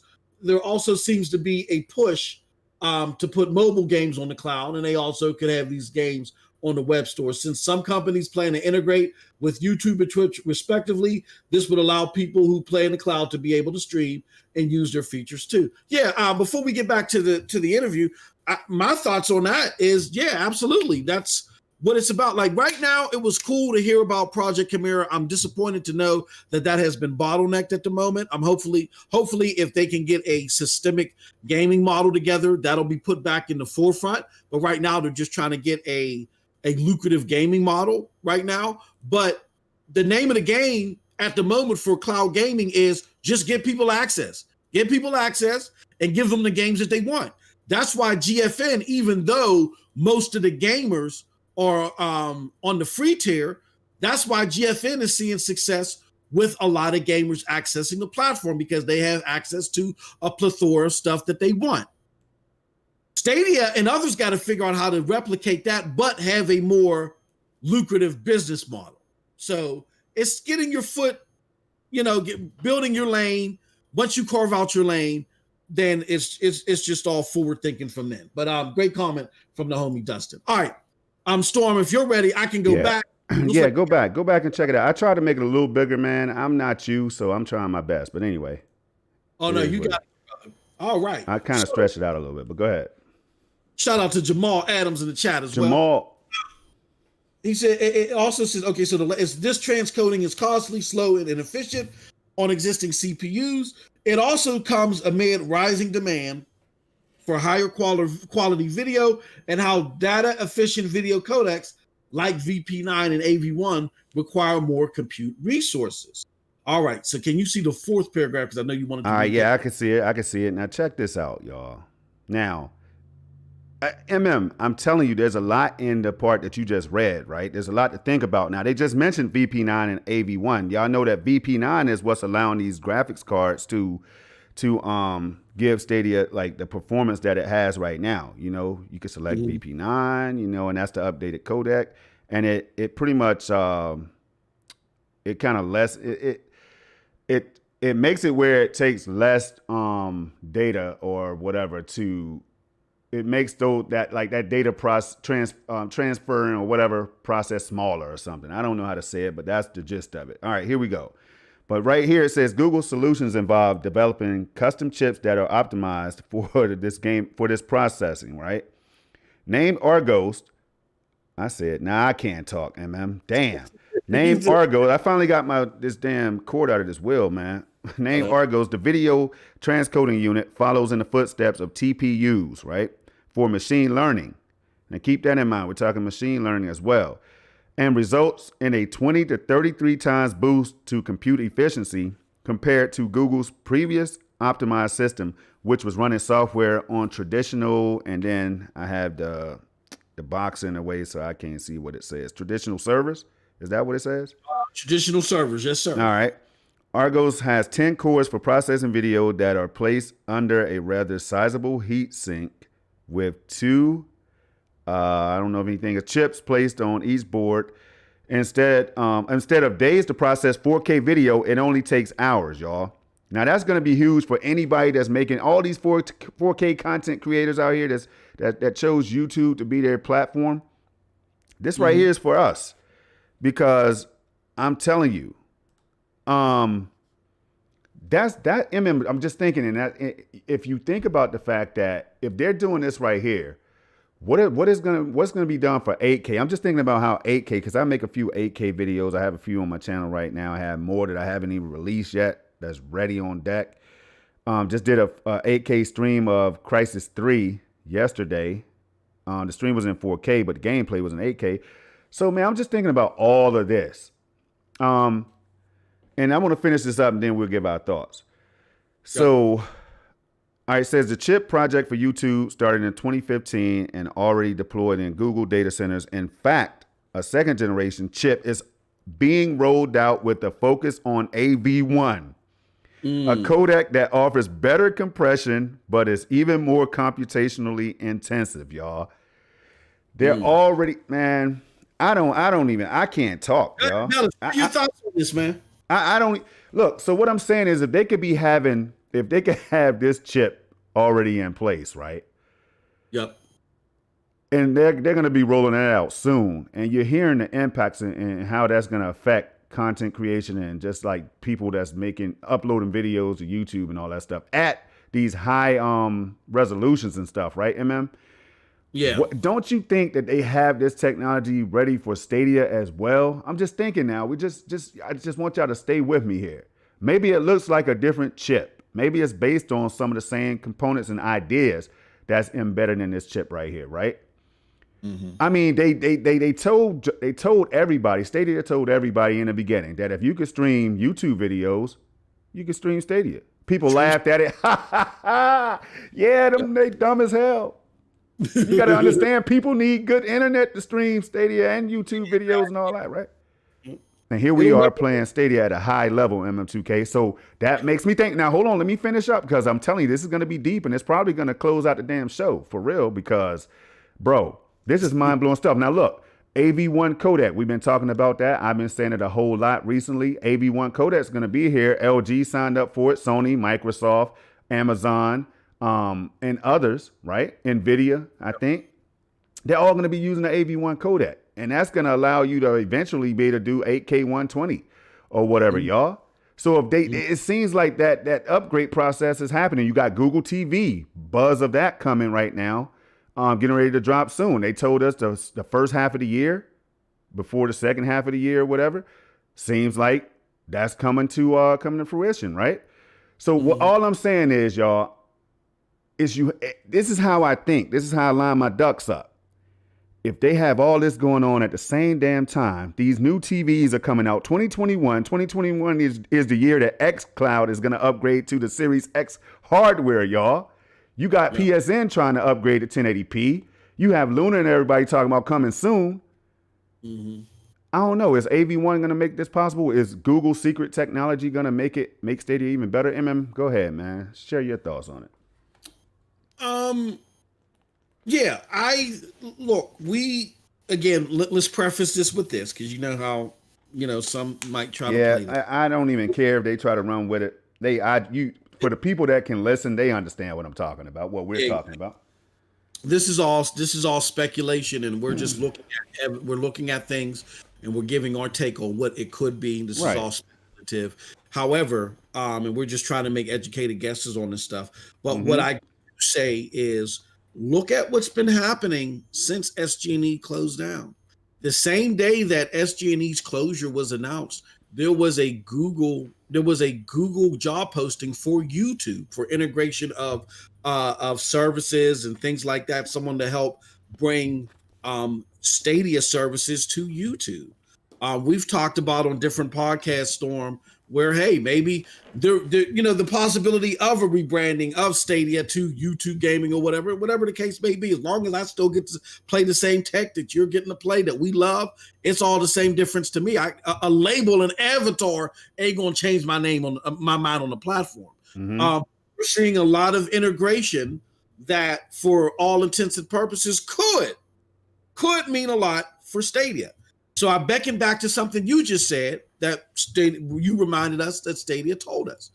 They always said that, hey, if you can watch 4K videos on Stadia, you can play. I mean, you can watch 4K videos on Google. You can watch. You can play 4K games on Stadia. So the technology is intertwined at some level on that point there, and I think it's very reasonable to believe that this new chip is going to help usher in Gen 2 in some shape, form, or fashion. That's just my educated guess. And if it's not if it's not this chip, it could be a chip like it. Obviously, this is their own proprietary technology that they developed here. That's been in development since 2015, I guess. Y'all, this is the stuff that drives me crazy. This is the stuff that I dig for. I try to research, and I know other people might have discussed it or dropped tweets on this as they found out about it. I just caught it yesterday, right? Shout out to 9 to 5 Google, by the way. Shout out to them. Yo, this stuff, man, and again, all of this is to be said only because some people are acting like, hey, Luna is going to eventually go to 4K, and then what are they going to do? xCloud is eventually going to go they're going to use the Series X hardware, y'all. This is for those people who are thinking like this, but fell into to believe that Stadia could upgrade too, or just omitting that in altogether. I don't understand the logic when it comes to how these people think. I just try to put this out there in a way that says, yo, when this happens and they do say, hey, because now we could do this, to me, it all just makes sense, man. These TV manufacturers are putting out 8K TVs. They worked out a deal with these manufacturers, y'all. They got Google TV implemented into these TVs, or Android, or whatever you want to call it, whatever the tech is, right? They got it coming in these TVs, right? People kept asking and I know you got tired of it, why didn't Stadia launch, or Google TV launch with Google's own Stadia gaming platform? Why didn't it happen? It's just dumb. It baffles me. It doesn't make any sense at all. Well, what if the technology wasn't ready just yet? What if they were going to be implementing all that technology together so that this year we could start seeing the improvements? Because I always told people, MM2K, that the next gen consoles would help push Stadia and cloud gaming further and forward, right? The next gen, no, I said that these companies, some people were like, yo, they're not competitive like that. I don't even think it's a competition, right? Some people said things like that. But I was saying, yo, if you think these companies are not trying to get to that grand prize first, you're out of your mind. Yes, they need each other. We all need all of these services to succeed to see cloud gaming continue. But if you think for a minute that Google does not want to lead in this space, then you really don't know business. And I'm not saying that to sound cocky or arrogant or like an ass or whatever, but I'm just saying though, think about it, y'all. Like Stadia's in position right now to carry that torch, whether people want to believe it or not. Now, Microsoft still has to show me, Xbox has to show me that they can focus on 1080p, that they could properly implement that to millions of gamers first. Like, I just don't know. That's just my way of thinking. Same with Luna and everything else, y'all. But Stadia's out here again doing up to 4K, so that's the one that I'm most excited about. I don't know. I hope that doesn't sound too fanboyish, but if it is what it is. If it does, it is what it is. I meant. But man, what's your thoughts, man? Well, shout out to Dustin Charles, as you put Charles. I saw this earlier too about the job descriptions that are out there. Again, there's evidence out there that supports that there is investment going into Stadia in a different way. A lot of people may be disappointed, Storm, that it's not a lofty project. Chimera. I do have disappointments with that myself in the loftier way, but I'm in a DM now with a lot of your favorite YouTubers, and they're talking right now about I'm having fun battling somebody, and they're like MLB is fantastic on xCloud. It's flawed, and I had to right. Stop. Right. Stop. Take your blood pressure medicine, brother. Stop. I love you, but stop it. So it's but the thing is that the reason why they're making that claim, because they get to play. Like, let me read the response. The response is, you need to be more worried about Stadia than xCloud. The problem is that they make comments like that because xCloud has a vast library, right? Yeah. So it's all about, okay, who's going to shore up their tech and who's going to shore up their library. And it seems, from all intents and purposes, that Stadia, with its gap, with its handicap as far as performance is concerned, they're still trying to maintain that handicap while shoring up their library. And there's just more evidence of that happening, David. All right, let me explain something real quick. So if you all are watching this gameplay back here, what in this stream right here, I had Series X running with Stadia, not like as a comparison, but to show the game running on the console and Stadia at the same time, to kind of just to highlight both versions of the game. So if you see me switching back and forth, that's what's going on. But man, hey, great take on it. We got to move into what the GM, and then we'll get into the Cyberpunk thing last, I think, because that's going to be a hot one. But the GM of general manager at GFN recently did an interview or whatever, and I want to pull that up, but with the hiccups that we're having, let me see. Hold on. Let me set that back up for the web. 1 second.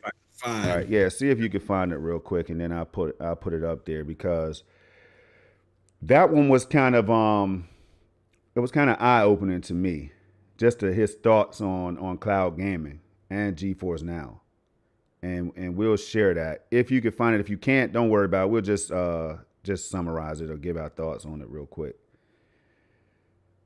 All right. Yeah, I don't see the GFN one. Okay, I don't know if I dropped it or not.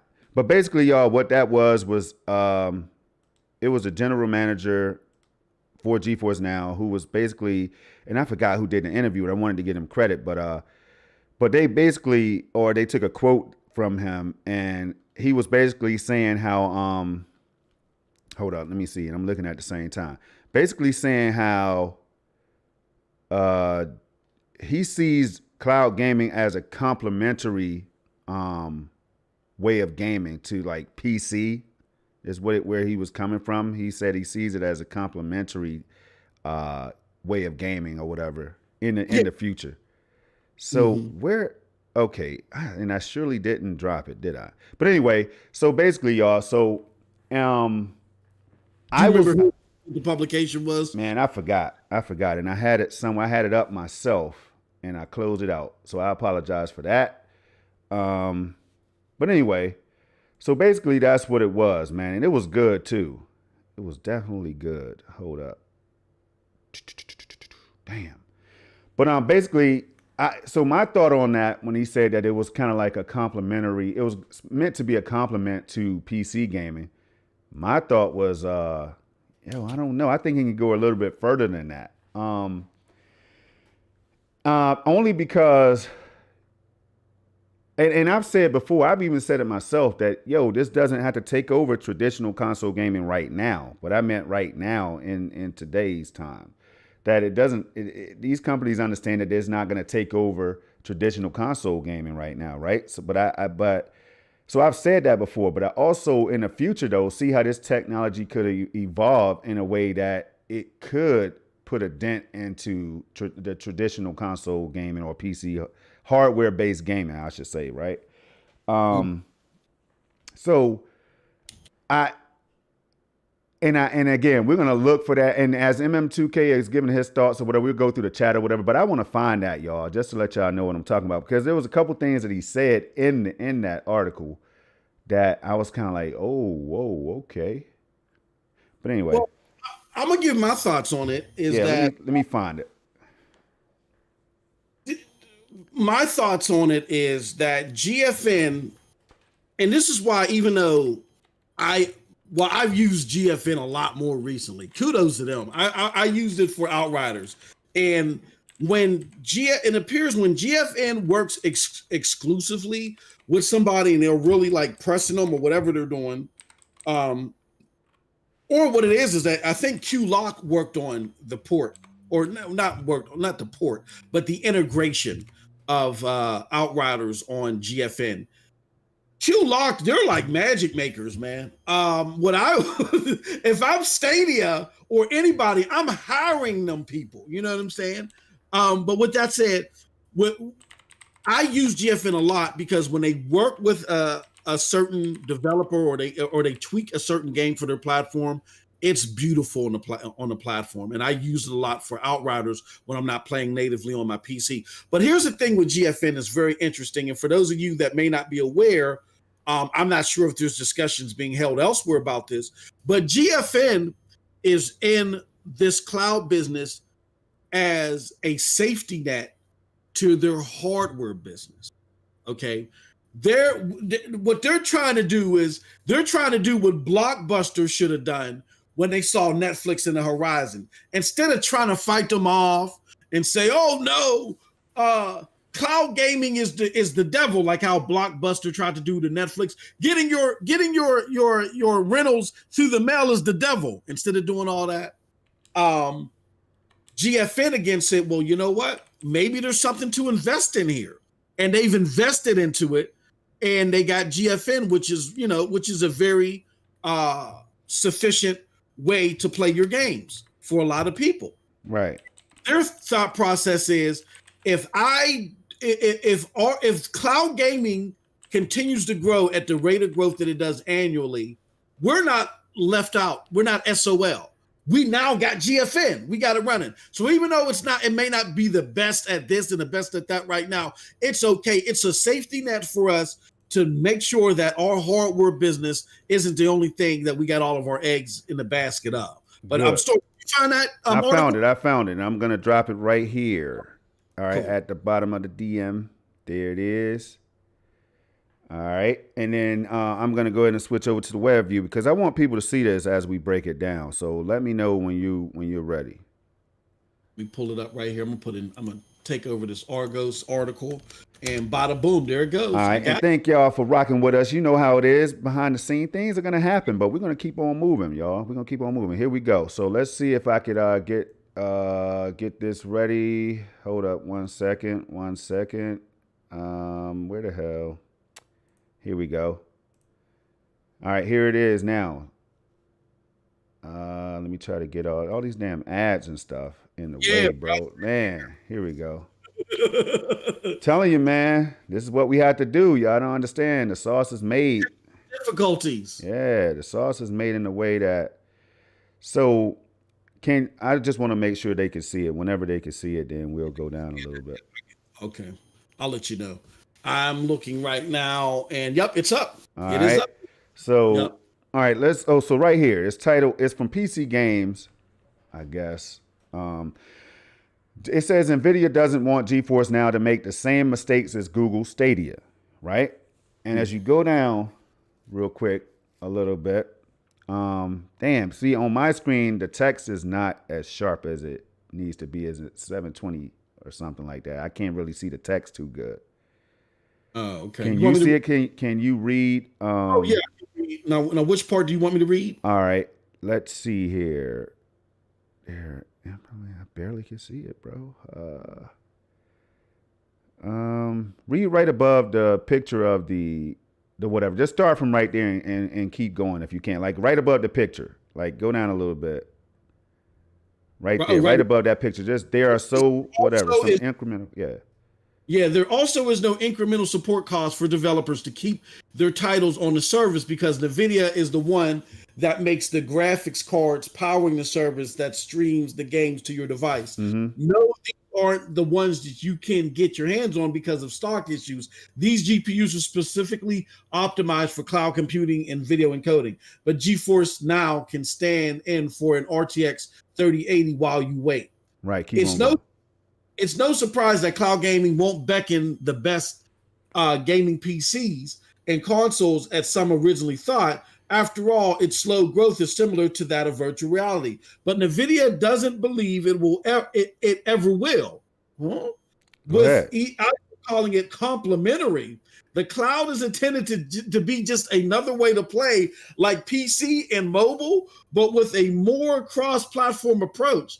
Cloud gaming also, You got to read this. Read it, man.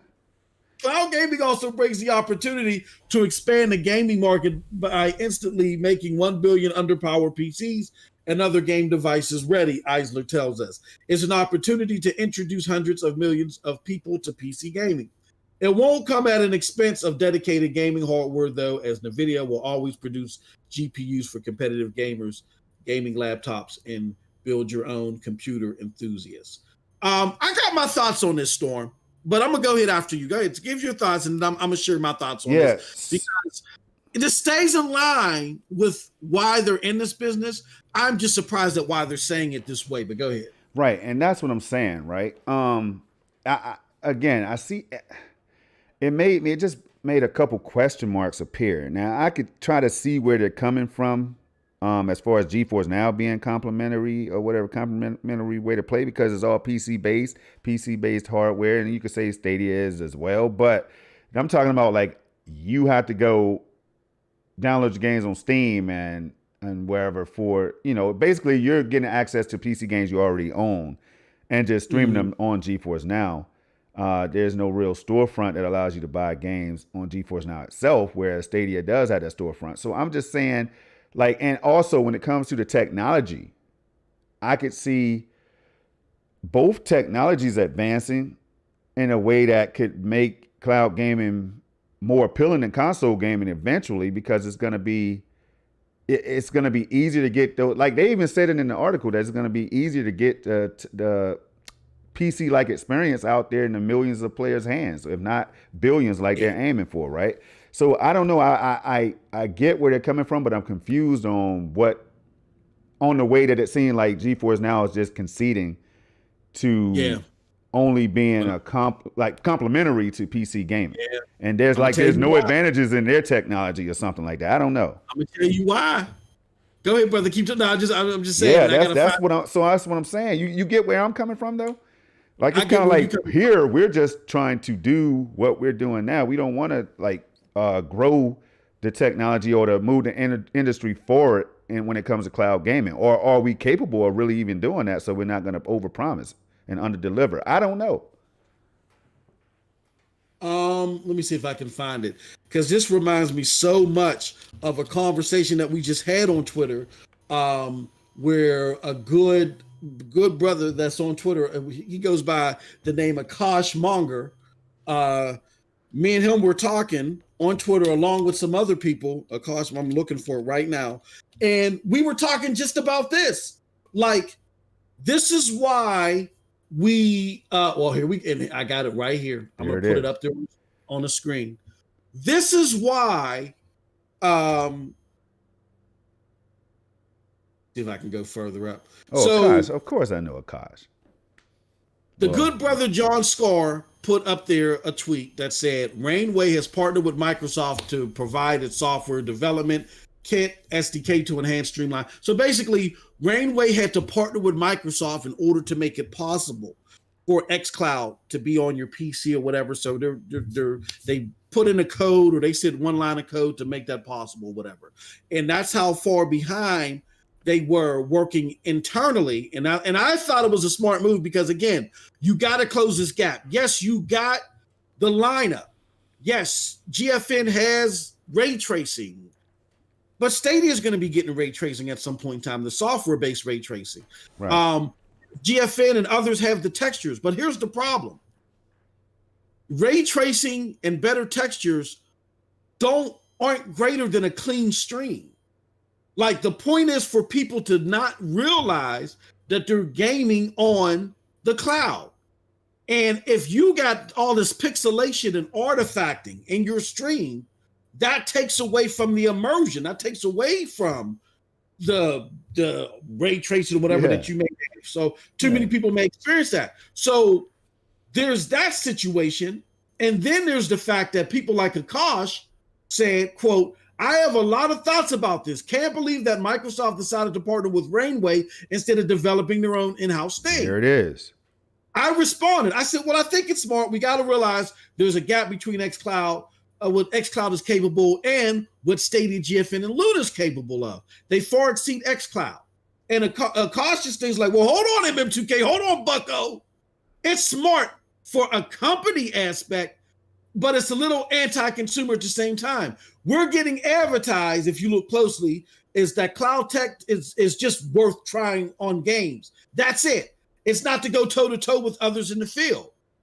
And I had to remind them, well, Xbox told everyone not too long ago that they only felt that cloud gaming at the moment was a supplement to dead device gaming. Wow. They just want their tech to be good enough to stay in a conversation / dominated at some point. A low ceiling, yes, but one that even some cloud gamers, if we're keeping it real, have accepted.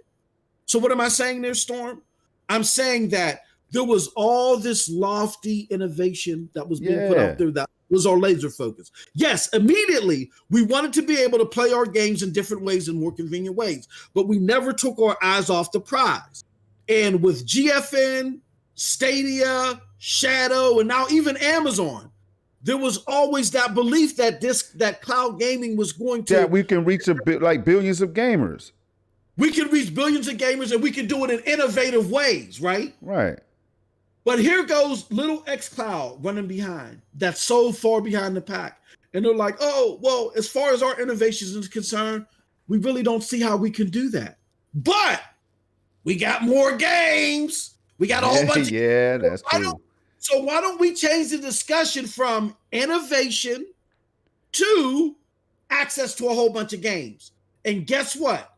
The lowest common denominator, which is xCloud right now, has been successful. And some of us cloud gamers have successfully helped them lower that bar by making the discussion about purely playing a whole bunch of games while you're on the go. That's what the Switch is for. Cloud gaming was supposed to be bigger than that, and we've lowered the bar. So the reason why the GFN person is saying that, Storm, is because the bar has been lowered. Now the acceptable thing to do is not to get too lofty in your talk. Keep it down.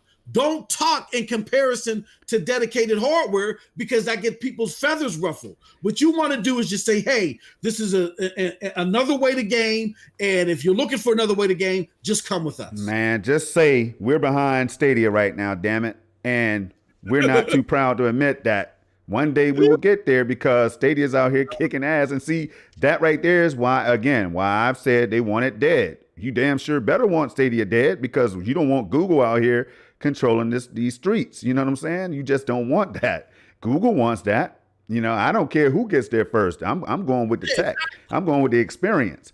But the tech and yes. I need to call. Give me a second. I need to call YouTube police on Christopher Torres. Hold on, man. YouTube police 711. All right, hold on, y'all. Yes, hi. It's Project Storm from the SML Podcast, and we have an imposter right now, Christopher Torres. He came in my stream and embarrassed me, and I see it as a little bit of heckling. So he said to me, he asked a good question, but I didn't have an answer for him. I was playing Luna. Just, you know, I try to play it all, YouTube police. And Torres came in and said, Storm, I thought you was 4K Storm. I didn't have an answer for the brother Torres, so all I could come up with is I have to compromise. MM2K, now that right there goes in line with what we're talking about. Shout out to my brother Christopher Torres, the homie right there, man. Made me reconsider what the hell I'm about to be doing out here, y'all. Yes. I mean, if we're having this conversation and see if people had here it is. Torres, chat. Here it is, y'all. Alberto, Antonio, Charles, Soundwave, everybody else is in this chat still rocking with us, right? If xCloud had Stadia's tech right now and a year ago, just go back a year ago. If xCloud dropped with that tech, man, it'd be a different conversation. If Luna dropped with that tech, y'all. Yeah. I don't know, man. If matter of fact, we know evidence shows, and again, a lot of us that don't have the lineage, which is okay. I know a lot of us are new to gaming, been reintroduced to gaming. It's okay, but you got to just do and dig and do your research. And look back, go read articles. I read a lot of stuff.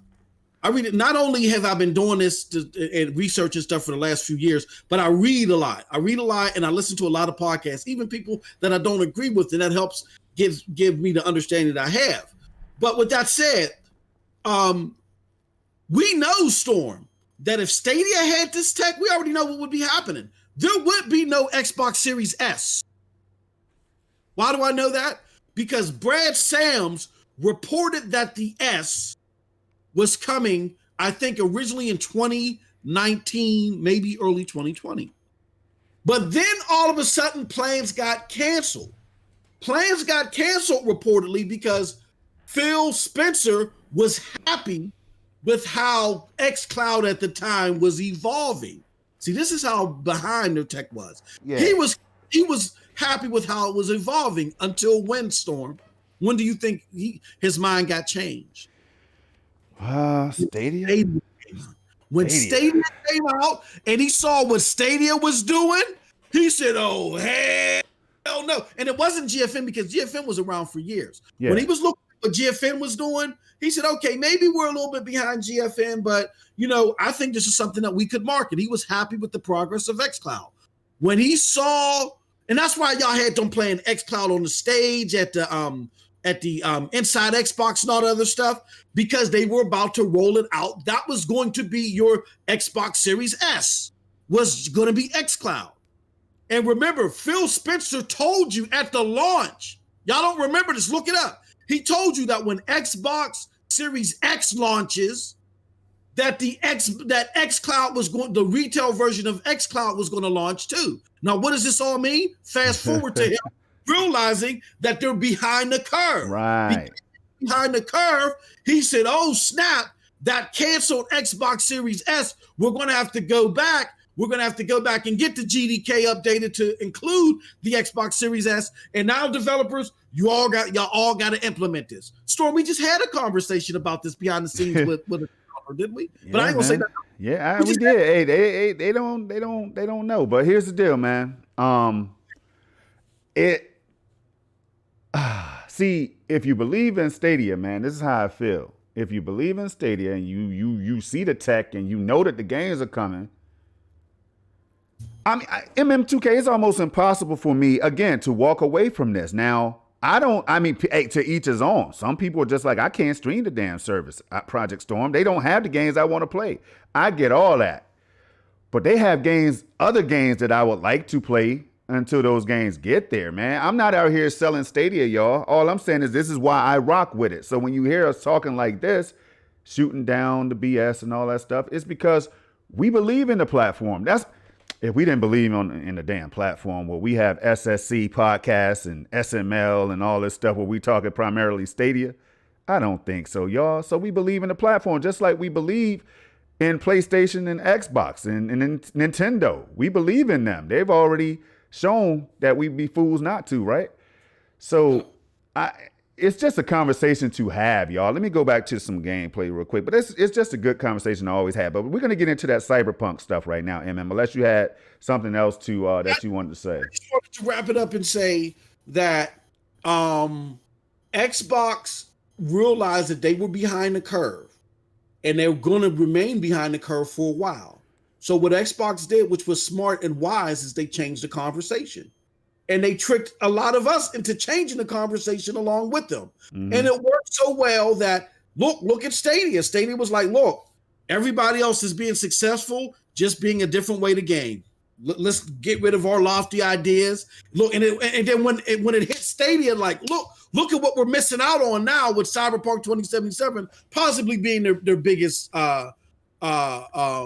game on the platform. Yeah, maybe we need to be like everybody else. Let's be less lofty. So that was strike one. Strike two now is GFN. GFN is now talking, oh yeah, forget about it.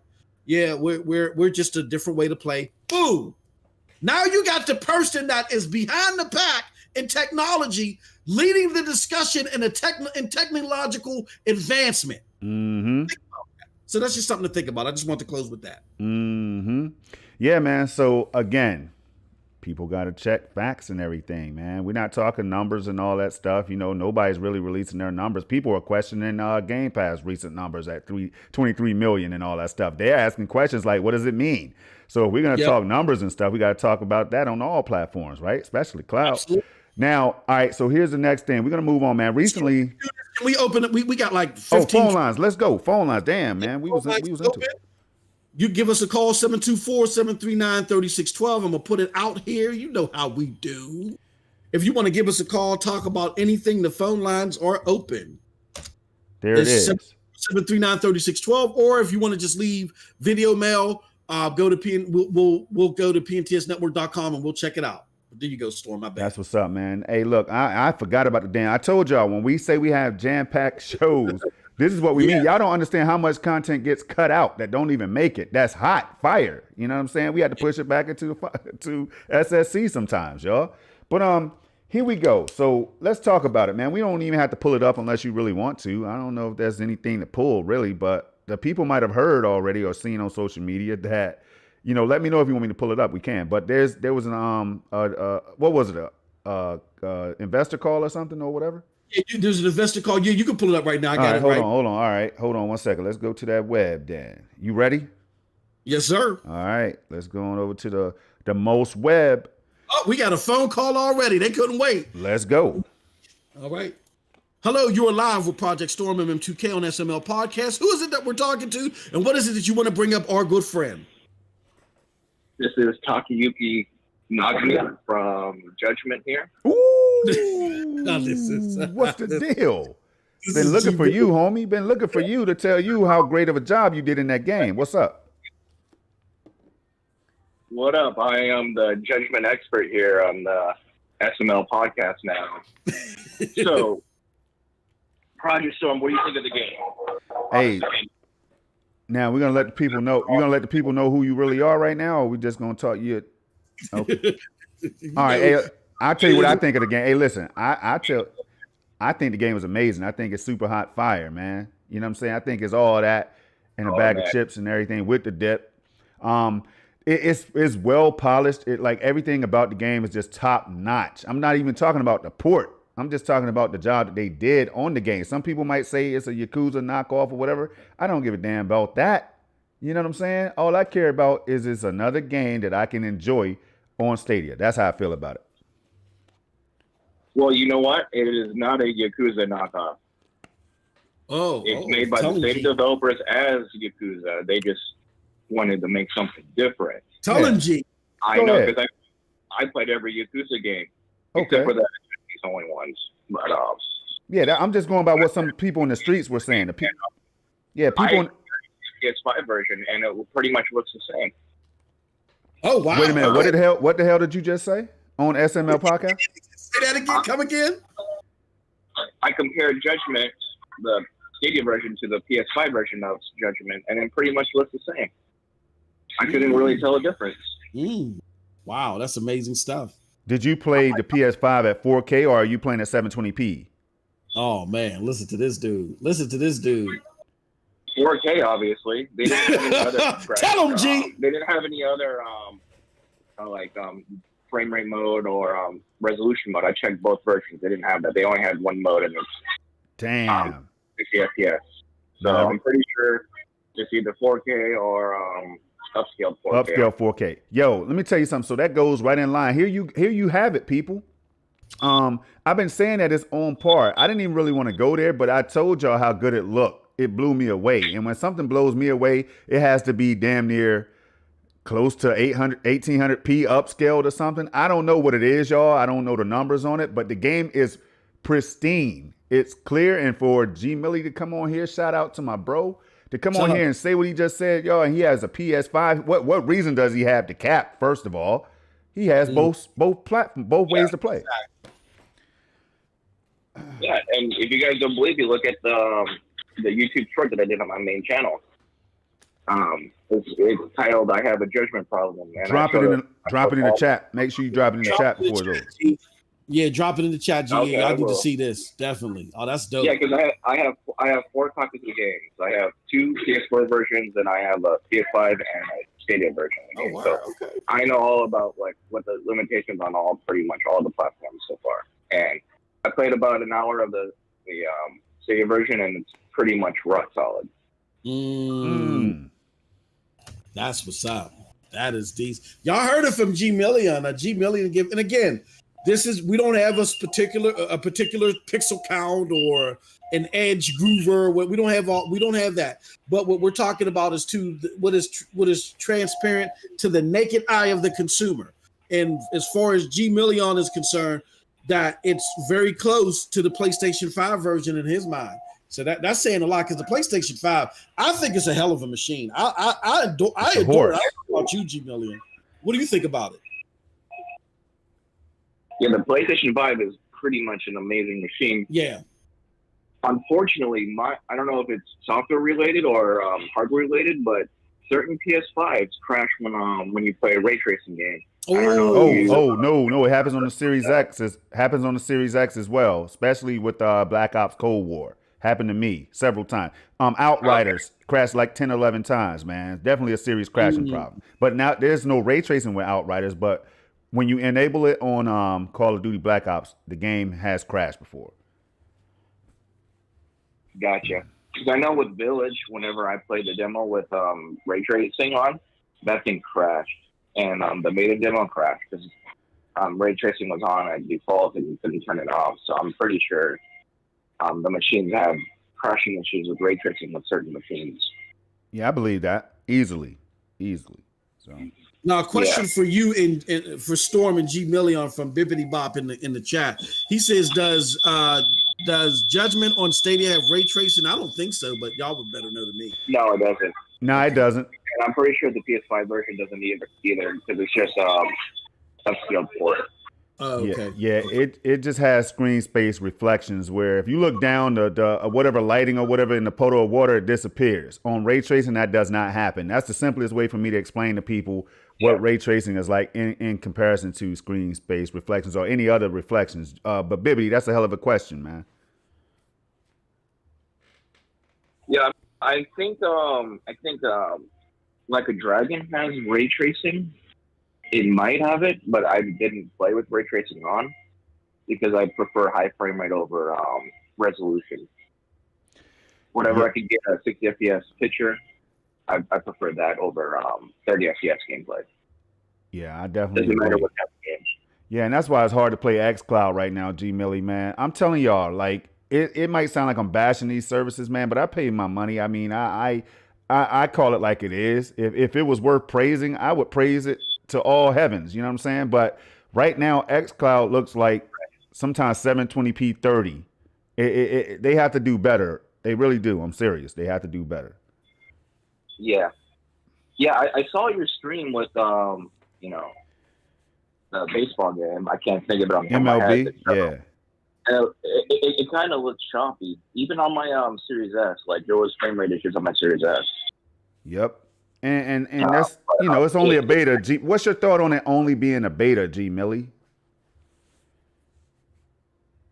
Well, you pay for it. I don't know why it's a beta if you pay for it.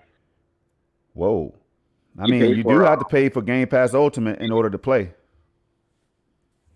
Yeah, you do have to pay for it, but you know what? It's kind of a hard story. It's kind of hard thing to wrap your head around because you pay for the service, the Game Pass Ultimate, but they just threw in xCloud, so it's kind of like it's kind of hard thing to say, Yeah, it is. With Stadia, when Stadia launched, it says, "Oh, in order for you to play Stadia, you have to be pro for a while." It's two different things.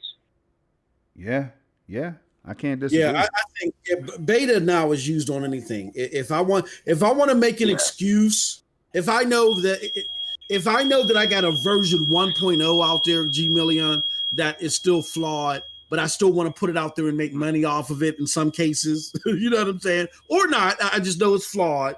I'm going to put beta on it. You know what I'm saying? But then once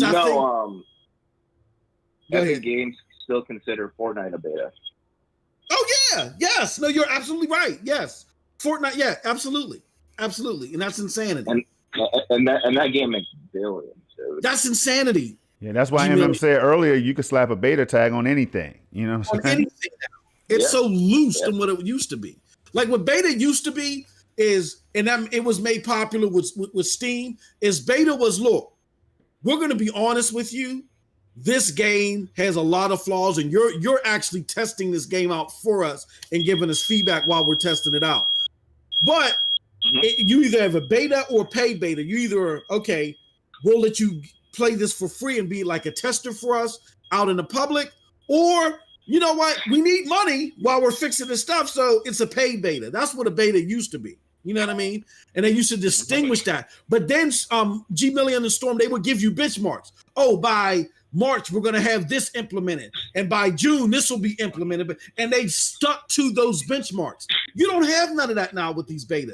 You don't know when you're getting what you're, like even when Amazon dropped. Amazon said, oh yeah, Ubisoft is going to be available in October and they come to November or something like that. Yeah. So it is what it is. I got a question for y'all though, while I got y'all on the chat.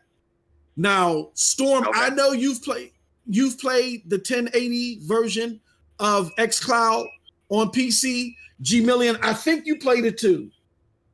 We shout out to our good brother Mobile Gaming Master in the chat. I tried xCloud on my phone, but didn't have any luck. Oh, you did? Okay. Our good brother Mobile Gaming Master in the chat says that, in their opinion, Stadia and xCloud are very similar in performance and fidelity, and said the lag is exactly the same. What do you guys have to say to that? Are you sure that's what Mobile Gaming Master means? Hey, Mobile, I got to tell you, first of all, thanks for rocking with us today, man. But I got to tell you right now, you're wrong on that one, bro. I got to say, like, Stadia is so far ahead when it comes to resolution and just like the clarity. I go check out my Judgment stream from yesterday. I was playing in the browser, right? Chrome browser, Google Chrome the beta browser, since we're talking betas, right? And you would have thought I was playing on my native PC or my console. But where now you go check out my recent stream that I did on xCloud, and it looked like a hot mess, man. It really did. I mean, I didn't have the highest expectations for it. I thought it was at least going to be a solid 1080p, but it dips under 1080p, at least what my eyes saw. It's not even close. I'll just say that. It's not even close. That's just me being real and me being frank. But good thing I have videos on my channel to prove it all. You know what I'm saying? So check those out, y'all. Yeah. I mean, you look. All right, guys. All right, G. Hey, we'll holler at you, man. I think, hey, we appreciate you. All right. Peace out. like I was saying, I already clocked in for work, so I'm gonna have to head out. Okay. All right, good. Man, we appreciate it. Thanks for the show, man. Hey, thank you for your support. Love you, good brother. All right. Yes. Thank you. Man, y'all heard it live. Right. Judgment on PS5 Stadia, very similar. G. Melly. Well, yeah, let us know what you think in the chat. And our good mobile game brother, he feels that it's better. And it might be his particular experience. It could. It could. I wouldn't say that definitively mobile gaming. The reason why, and I'm not trying to put you on blast, even though we're known for doing Neither that. was I. I'm trying to show you that before you speak definitively, understand that things might just be your user case.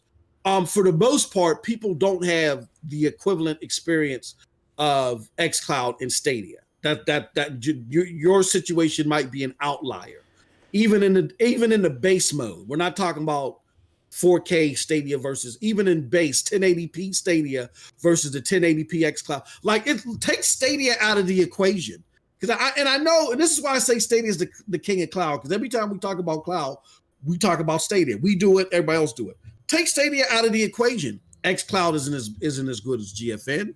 xCloud isn't as good as Amazon. xCloud ain't as good as Shadow. It's behind the pack. It's behind all of them. So, I mean, those are my thoughts. Would you agree with that, Storm? It is definitely the case right now. I think even like some of your favorite content creators have been dropping their thoughts and videos breaking down the same things I'm saying right now because I've tried it and I put hours into it and I will continue to play it, because I want to help advance the technology and all that stuff, right? It's only going to make cloud stronger. So, yeah, it's right now it's just not even close, y'all. I tell you, none of them. GeForce Now, GeForce Now has some good quality, great quality at times, right? It looks good, y'all. Like Watch Dogs Legion blew me away. Luna used to look better than it does right now. Not sure what's going on with that, but Luna used to be crispy. Now it's kind of like a soft 1080p, and I don't know what's going on there. PS Now, it's a mixed bag. Yeah, go ahead. Phone call. Let's go. With Project Storm MM2K on SML. Who's it that we're talking to? What is it that you want to bring up, our good friend? It's your boy. It's your boy. Stadia Rev. What's going on, brother? That ain't Stadia Rev. Stadia Rev is he's on a trip somewhere, I think. No, I ain't left yet. Oh, that's what's up. Let's go then. Come on, man. You gonna try to make me look bad, Stadia Rev. Nah, I'm messing with you. Go ahead though. What's up, Rev? Tonight though, my brother's birthday, so we gotta go celebrate. Shout out, Rev. Shout out. Absolutely. You got to. What's your thoughts on it, man? What's your thoughts on everything and anything? As always. Oh, we appreciate it. What's your thoughts on all this talk, man? What's going on with you, good brother? What you think about all this? Well, y'all know I don't have experience with the other platforms like that, so I lean on y'all judgment on that and the judgment of others. Mm-hmm. But speaking of judgment, I got this on my CCU fired up right now, ready to press any button and get this game started. I heard from Stone that this game looks amazing, and just from this opening, boot it up while you're talking. Boot up screen, man. Look, this thing, start a new game, all of that stuff. Just put that on normal right now. That's fine. I mean, yes. Turn on autosave, all that good stuff. Yeah. So, just the press any button screen looks so amazing on this thing. It's nice, smooth, and all that stuff. Yeah. Fine, give me that. Okay. They get all this, all of the opening stuff going. But yeah, man, look, these games are. I think me and Storm are going to touch on this a little bit too tomorrow. Y'all got to check that out. Definitely, but yes. These games can look amazing and look real good and play and perform well on this platform. We just don't need these devs to step their game up and do what they need to do to optimize their games for the platform. It don't make any sense that a game that should look less than up to par. Yeah, you're right. Hey, Reb, skip the cutscenes. Reb, skip all the cutscenes real quick. I want you to get into the game yourself while you're live, man, if you can. But keep on sharing your thoughts and what you were going to say. But skip them cutscenes, though. Right now, you got the opening scene going on right now, introducing the players and all of that. the characters and everything. How does it look, Reb? This is live, y'all. You're hearing it live right now. Stadia Revolution. Go ahead. How does it look, man? And this game looks good. I'm looking at the dude with the cigarette in his hand. The smoke effect coming off of that is just so smooth. It's so cool. Yo. Yeah. I don't know, Reb. Her eyeglasses. That's so dope. Sayori Shirasaki. Yeah. The picture right there. Yeah. You see the reflection of her sunglasses. That is so amazing. Oh, yeah. That's the same thing I was saying. Now let's move in. We want to move into the last topic though. We want to get your thoughts on it while you're live though. Like the Cyberpunk. Did you listen to the CD Projekt Red CEO? Did you? No, I didn't. I heard about it. I was just doing some other stuff yesterday.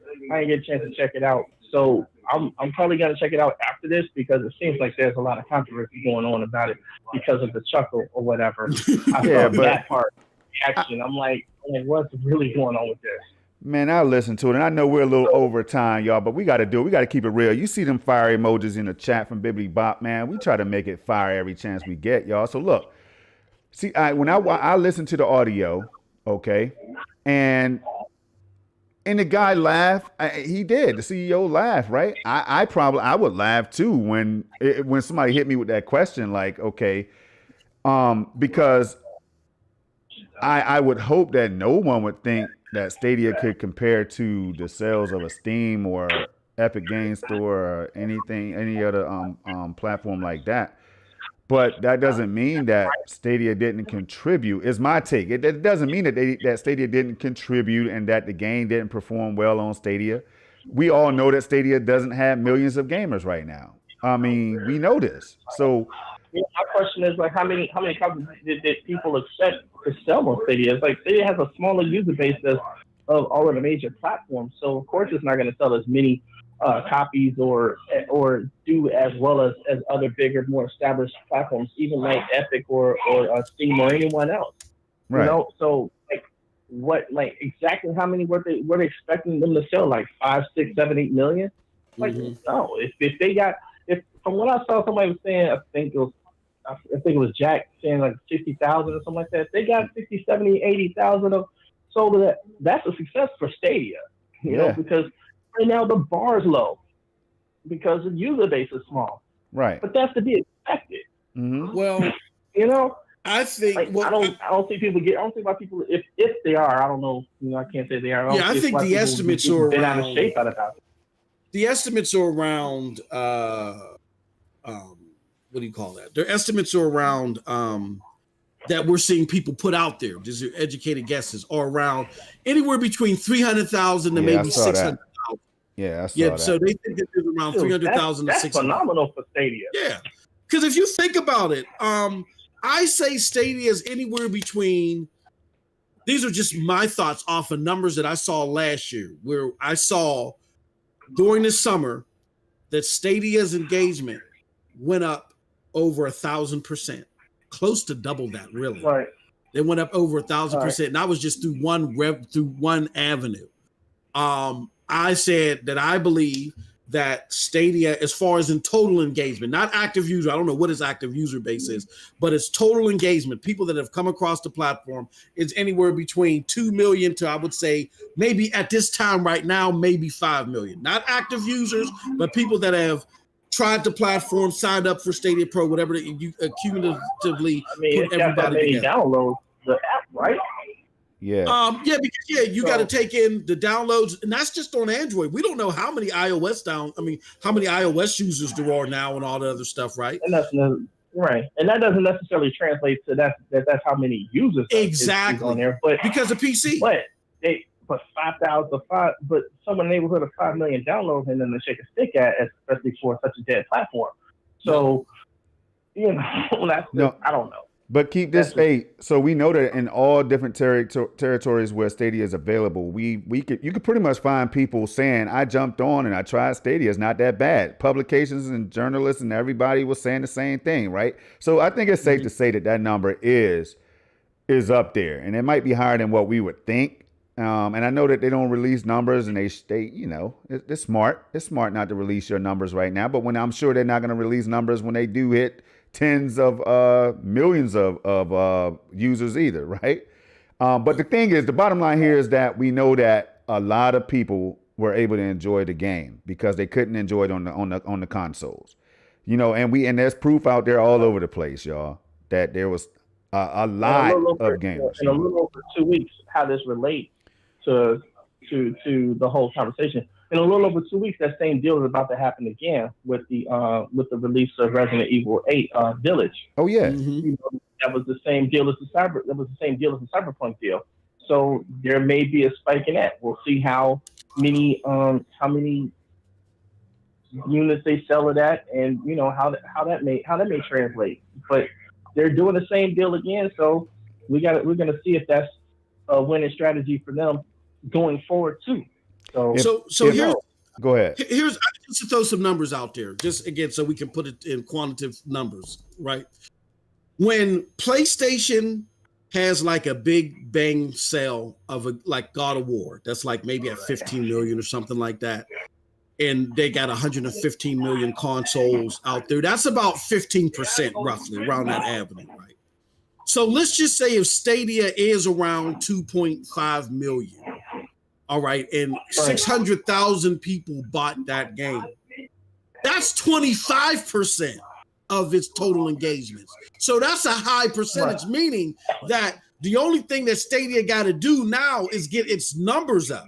So it getting 300,000 to 600,000, if those are the numbers, is not something to sneeze or laugh at. It's considerably low compared to Steam, but Steam's been around for decades and have over 1 billion users. Like, right. I don't think that he laughed, Storm and Rev, because he was like, oh, these numbers are so. I think he laughed nervously, first and foremost, because we all know that Stadia is die hard on their NDAs, and you ain't allowed to say nothing. Yeah, man, I thought about that too. Go ahead. You ain't allowed to say nothing. So I think he took that into consideration. So he's probably thinking, how do I break this? How do I give them a non-answer answer? Is how I took away from it. Because I audio. Yeah. So let me ask both of y'all this real quick, and then we can get ready to close out. But look, all right. So if you are CD Projekt Red and your game sold thousands more copies on a new cloud gaming platform, would you be okay with that? More copies than what you normally would have sold if you didn't put it on Stadia. Are you okay with that? Now phrase that question. I'm sorry. So I'm asking you. So basically, if the game sold more copies on Stadia, wouldn't that be a good thing? I know what you're saying. In addition to the other platforms, in addition to consoles and Steam and all that stuff. Yeah, exactly. Wouldn't that be a good thing? Yeah. We know that Stadia is a platform that brought people back to gaming. Go ahead, Rev. Finish. Yep. No, yeah, I was saying, like when you think about the release of Cyberpunk, all the bugs and all the stuff that was going on with it, it basically played the best on PC or Stadia. That was like the only place that you can really play and experience that game. Yeah. Without the bugs and without everything else that was going on with it. Now, interesting point. Go ahead. Want to release some patches for the game, but so they were having performance issues with that game everywhere, except for PC and except for Stadia. Yeah. So that may have helped those numbers too, because people were realizing that there's only I don't have a $2,000 PC, but I could just pay $60 and play this game on Stadia with a free account. Yep. Maybe that was a thing. And they couldn't get access to those next gen hardware that they wanted on the PC side down to the next gen console side. So, I think that was an interesting take, y'all. But I think we're gonna move forward to wrapping up, unless you had something else, man. All right. No, that's it. All right. Well, Rev, we appreciate you, brother, as always, and I'll be seeing you tomorrow. Y'all check us out, me and Stadia Revolution right here.